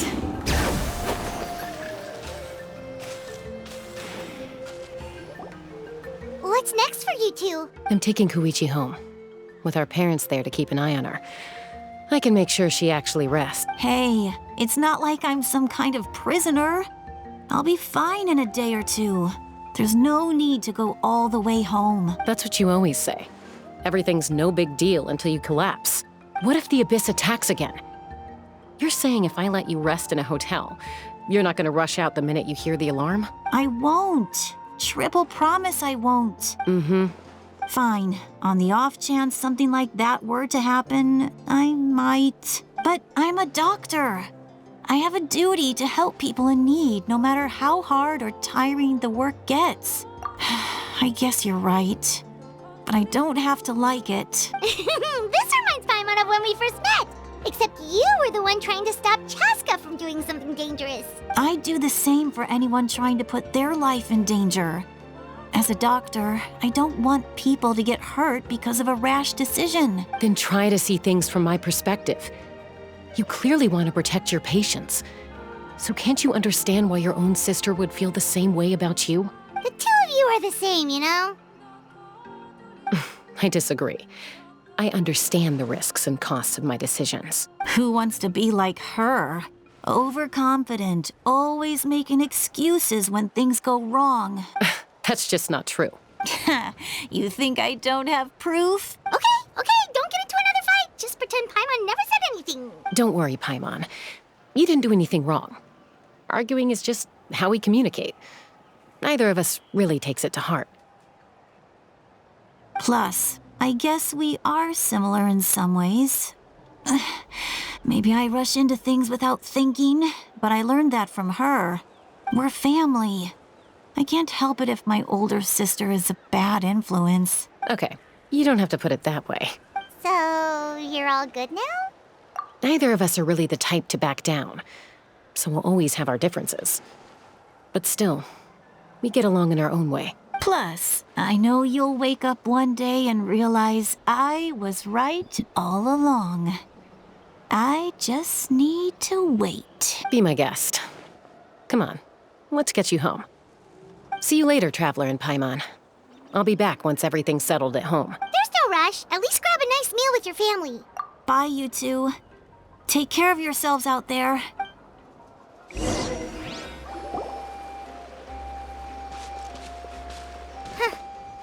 two will probably make up for real at some point, right? Well, we've learned a lot. Let's go over everything that we know so far.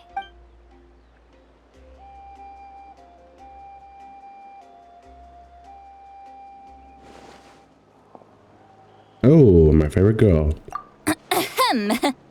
Sorry for popping up out of nowhere. Again. Why do you look so awkward? Oh, is there something you need from us? Okay, I won't beat around the bush. Oh, and I'm sorry for interrupting your rest. I'll treat you to some charcoal grilled steak to make up for it. Awesome! Just give us your orders! Hey, friends don't order each other around. I'm just here to share some news. Remember what we talked about before parting ways? Oh yeah, you mentioned how Ororon has always wanted to save Natlan, and something about his soul being fragmented. Paimon and the Traveler discussed it after you left, and we think Ororon is probably back with the captain. What do you think? I agree with your hypothesis. And just now, I confirmed it myself. Ororon came back. He helped the Masters of the Nightwind defend our camp. What? He came back? I told him to give up whatever he's doing, but he refused. He said they're just one step away from success, so there's no way he can back out now. Apparently, he came back to fulfill his duty to our tribe. When he left, he said it was because he still has a duty to Natlan as a whole. I'm not surprised you let him go at all. I had to prioritize my tribe. Besides, the situation was intense. I couldn't focus on outside and inside threats at the same time. Plus, he was on guard. He knew I would try to go after him, so he made sure to keep his distance. I kept an eye out for a good opportunity, but it never came. All these years of calling me Granny, and I couldn't do a single thing for him in the end. Don't say that! Your tribe all raised him together, right? That couldn't have been easy. What the hell is making that noise? You're right. Seeing him come back reminded me of when he was little. Running around the tribe, dropping by random houses right and left. He's not only a child of the Masters of the Nightwind, but a child of Natlan. It's only natural for a child to want to do something for their family. Besides, Ororon is my apprentice. He might have a few tricks up his sleeve, but I guarantee I know every single one. Wait, what are you saying? Look, remember how I said Ororon's soul is fragmented? This is the talisman I created to keep it stable, and this gem is what makes the talisman work.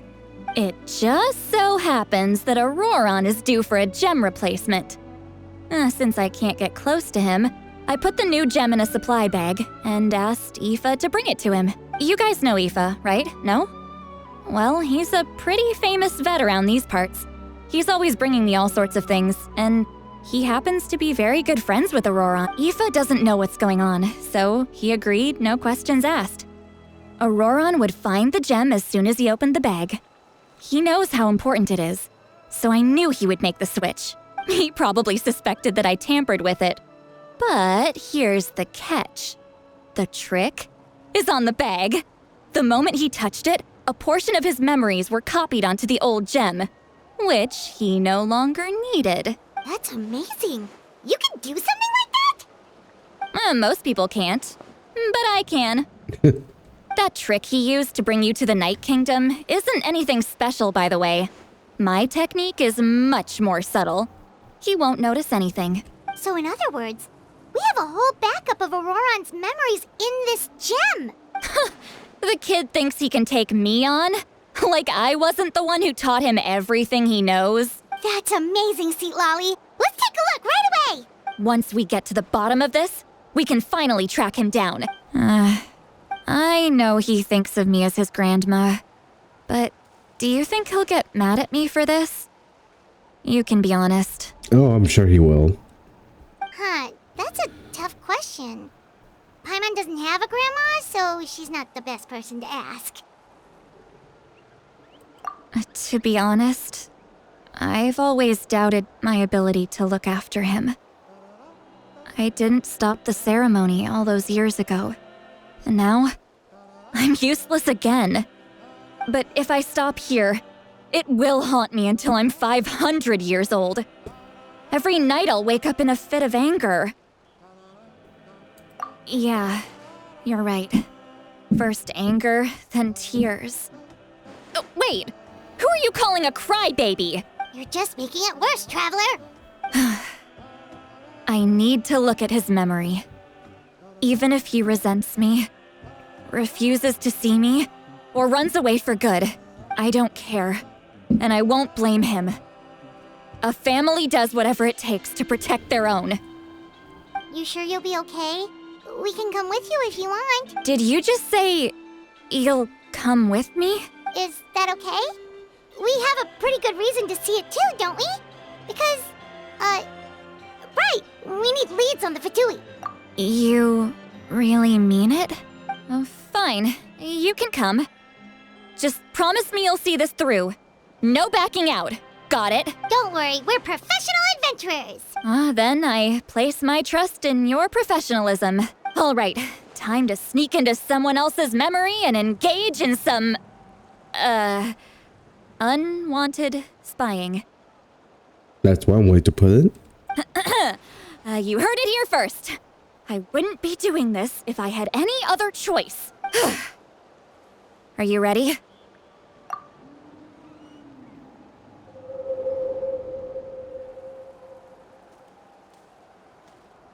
Ah, my eyes. There we go.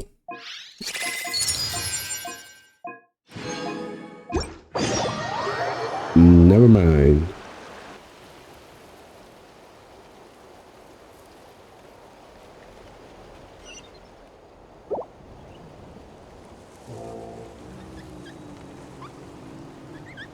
Look how good you're doing. You'll grow into nice big radishes in the future.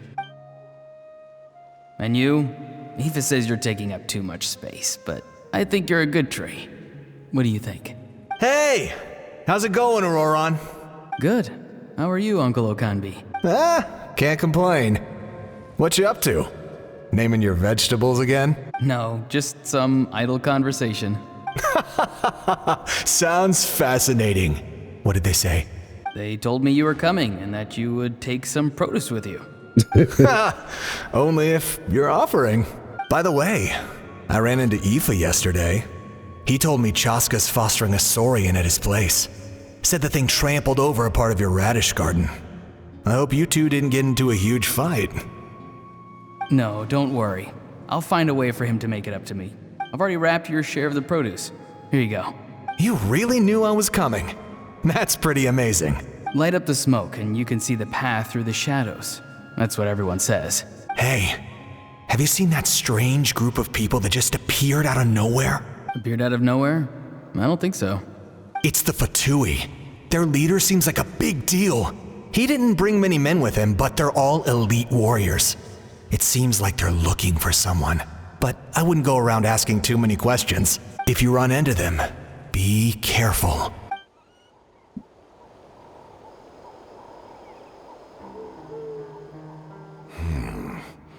You're from the Masters of the Nightwind, are you not? Why do you live here alone? I enjoy living by myself out in the wild. I guess you're from the Fatui, the one everyone's calling a big deal.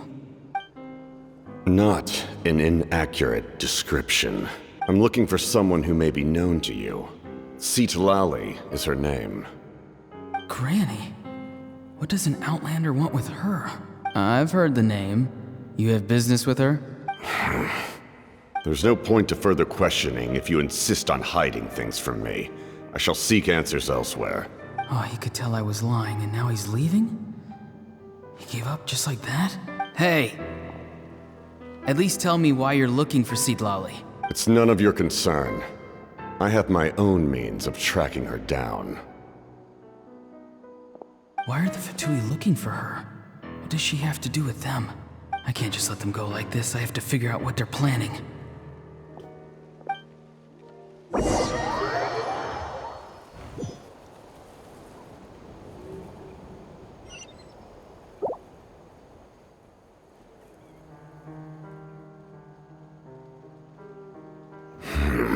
I've just been studying the ley lines and asking for leads on Granny. I can definitely rule out some sort of invasion. The situation has seen no true improvement. The Pyro Archon did not fulfill her promise. My lord! Ignore him. He is no threat. He knows I'm following him, but he doesn't seem to care. He's strong, I can tell. But there's something unusual about him and also familiar in some way. I can't describe it. Am I right?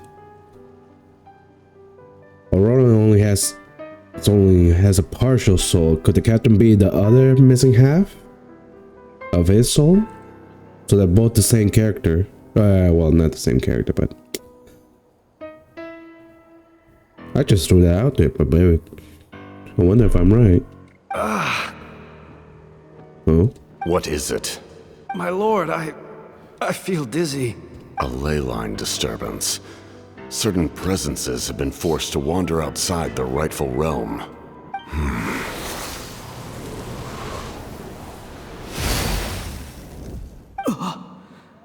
That was a spell from the Masters of the Nightwind. How did he know that? Is he sending those escaped souls back into the ley lines? How did he do that so easily? Soulfaring is supposed to be extremely difficult. This could be related to why he's searching for Granny. So he is a native of Natlan, if he knows that. I feel much better. Thank you, my lord. Think nothing of it. Stay vigilant, and continue to gather information. The Abyss could attack at any moment. If you notice any irregularities, assume drill formation and be prepared to fight. However, there's no reason to over-engage. Information is our first priority. Yes, sir. Why are the Fatui fighting against the Abyss? Do they really mean us no harm?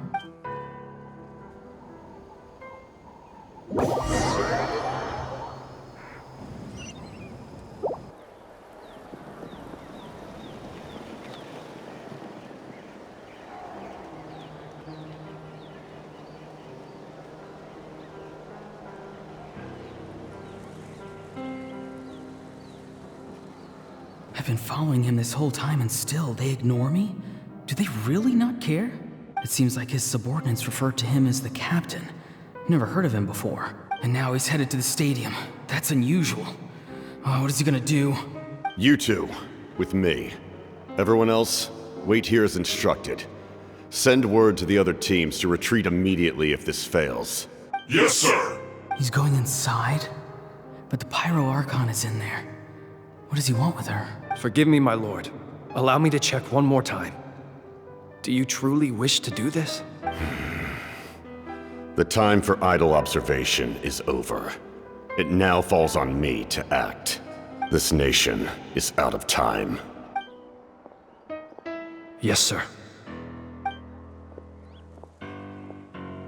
He just walked straight into the stadium. What is he gonna do? Ah, my. They're both incredibly strong. How long will they have to fight until someone comes out on top? Wait, this feeling. Just like the other day near the ley lines, it's faint, like a soul's trying to escape. Where is it coming from? Is that why he's looking for Granny? If he dies here, then all clues will be lost. I can't let that happen.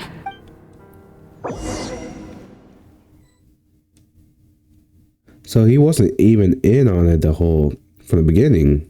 He was just curious. It didn't have its own violation. As for you, I must confess, I did not expect that little trick of yours to save the day. No matter how dense the fog, as long as the sun remains, we cannot turn day into night. She could have dispelled it. She simply chose not to. You don't have much time, and you're injured on top of that. What do you plan to do next? I'm beginning to see just how useful you may turn out to be. You heard something from here, didn't you? No need to force yourself. I've never seen anyone match the Pyro Archon in battle before. I didn't expect you to intervene at such a critical moment. You know I've been following you. Why didn't you stop me? When walking in the forest, it is only natural to encounter wild beasts. However, not every beast has the courage to come out and bite. And yet, one of those very beasts saved your life. Then speak. What do you want? I didn't save you because I wanted something. My soul is more perceptive than others. I can sense that the ley lines are extremely weak. I don't know what the Pyro Archon is planning. Can she really save us? The questions you asked her just now, well, I've had very similar doubts. So I felt like I had to help you. So, you can tell the truth. That was quite a reckless decision to make. I'm not sure you realize that. There's no turning back for me now. What I did back there is going to get me in a lot of trouble. You attacked the Pyro Archon in broad daylight, and I used my spell to save you.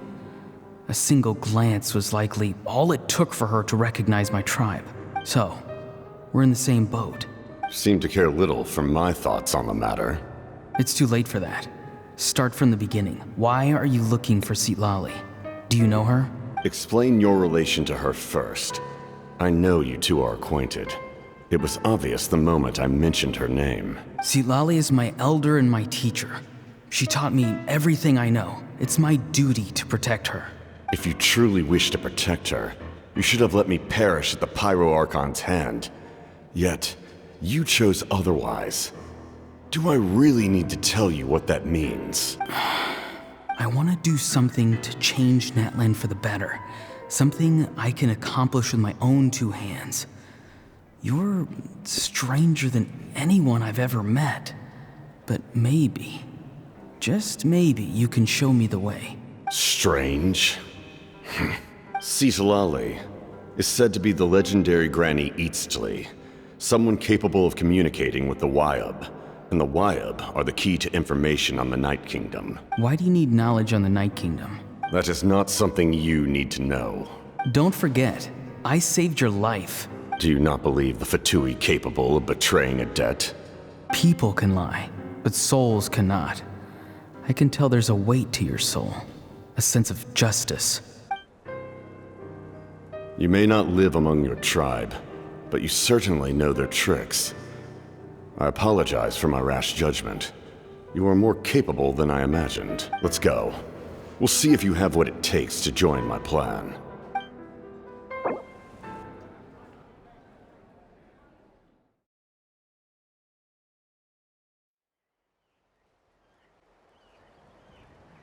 Are they gonna explain the plan?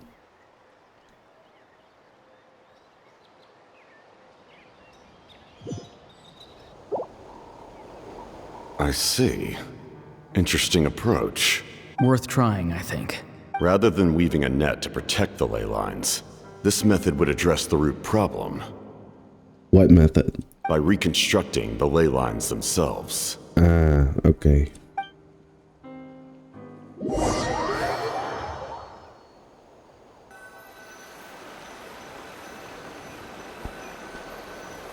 I mean, if the ley lines are broken, might as well replace them with something new and better.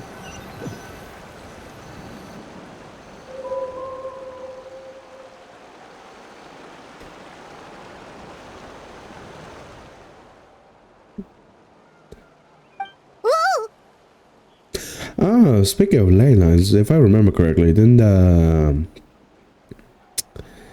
the Abyss just create a new weapon that can create new ley lines? What was it? The Womb of Faith? The Loom of Faith or something. Back in Sumeru, I remember, I think. Traveler, Paimon. Are you two alright? Paimon's fine, just, a little dizzy. Of course. I'm so mad at him. After everything, he still can't let go of the past. For some reason, he thinks he owes something to the people who cared for him. Stubborn, self-righteous fool. Where's that gonna get him? Now that he's all grown up, he thinks no one can tell him what to do? He thinks he can just run away whenever he wants. I'll show him. If he tries to run one more time, he's got another thing coming. Maybe stubbornness runs in the family. Like grandmother, like grandson, as they say. Oh, wrong words to say. Is that supposed to be a compliment? Huh, that kid's got nothing on me. Anyway, back to what we just saw. I don't even know what to make of it. Yeah, the captain seriously wants to reconstruct the ley lines? What does that even mean? Something like the Loom of Fate, maybe? Yeah, that's it. How does that help with the Abyss? The Loom of Fate, that's what I was talking about earlier. But that's in the hands of the Abyss and our sister at the moment. Not the Fatui. Unless the items they're collecting in Natlan has a similar ability to the Loom of Faith. The Loom of Fate? Oh, it's kind of hard to explain.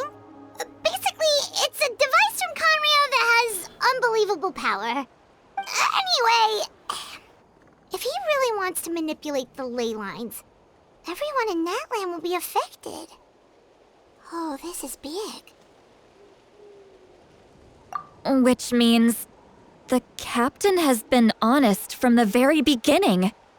Ororon's memory proves that. Why is he so obsessed with saving Natlan? Oh, we've got to tell Moika about this right away. It's just like Archino, he's probably a native. He even knows the spells from the Nightwind. So he's probably from that tribe. Yes, she needs to know about this.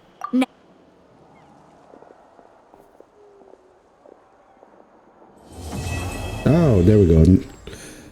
Act 3 complete. 2 hours and 30 minutes.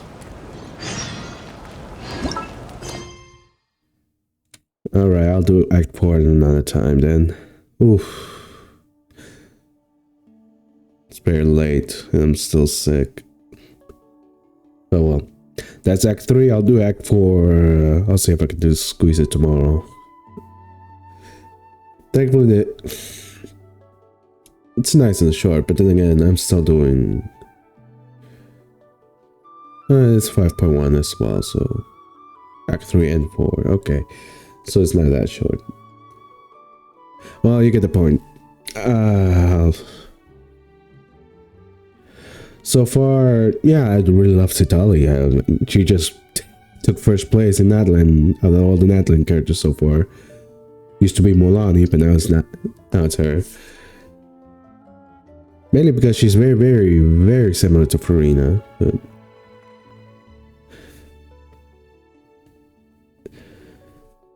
besides that, I guess we'll find out more about the captain in the next one. Hopefully, we'll find out what his identity is as well. That's the most important thing.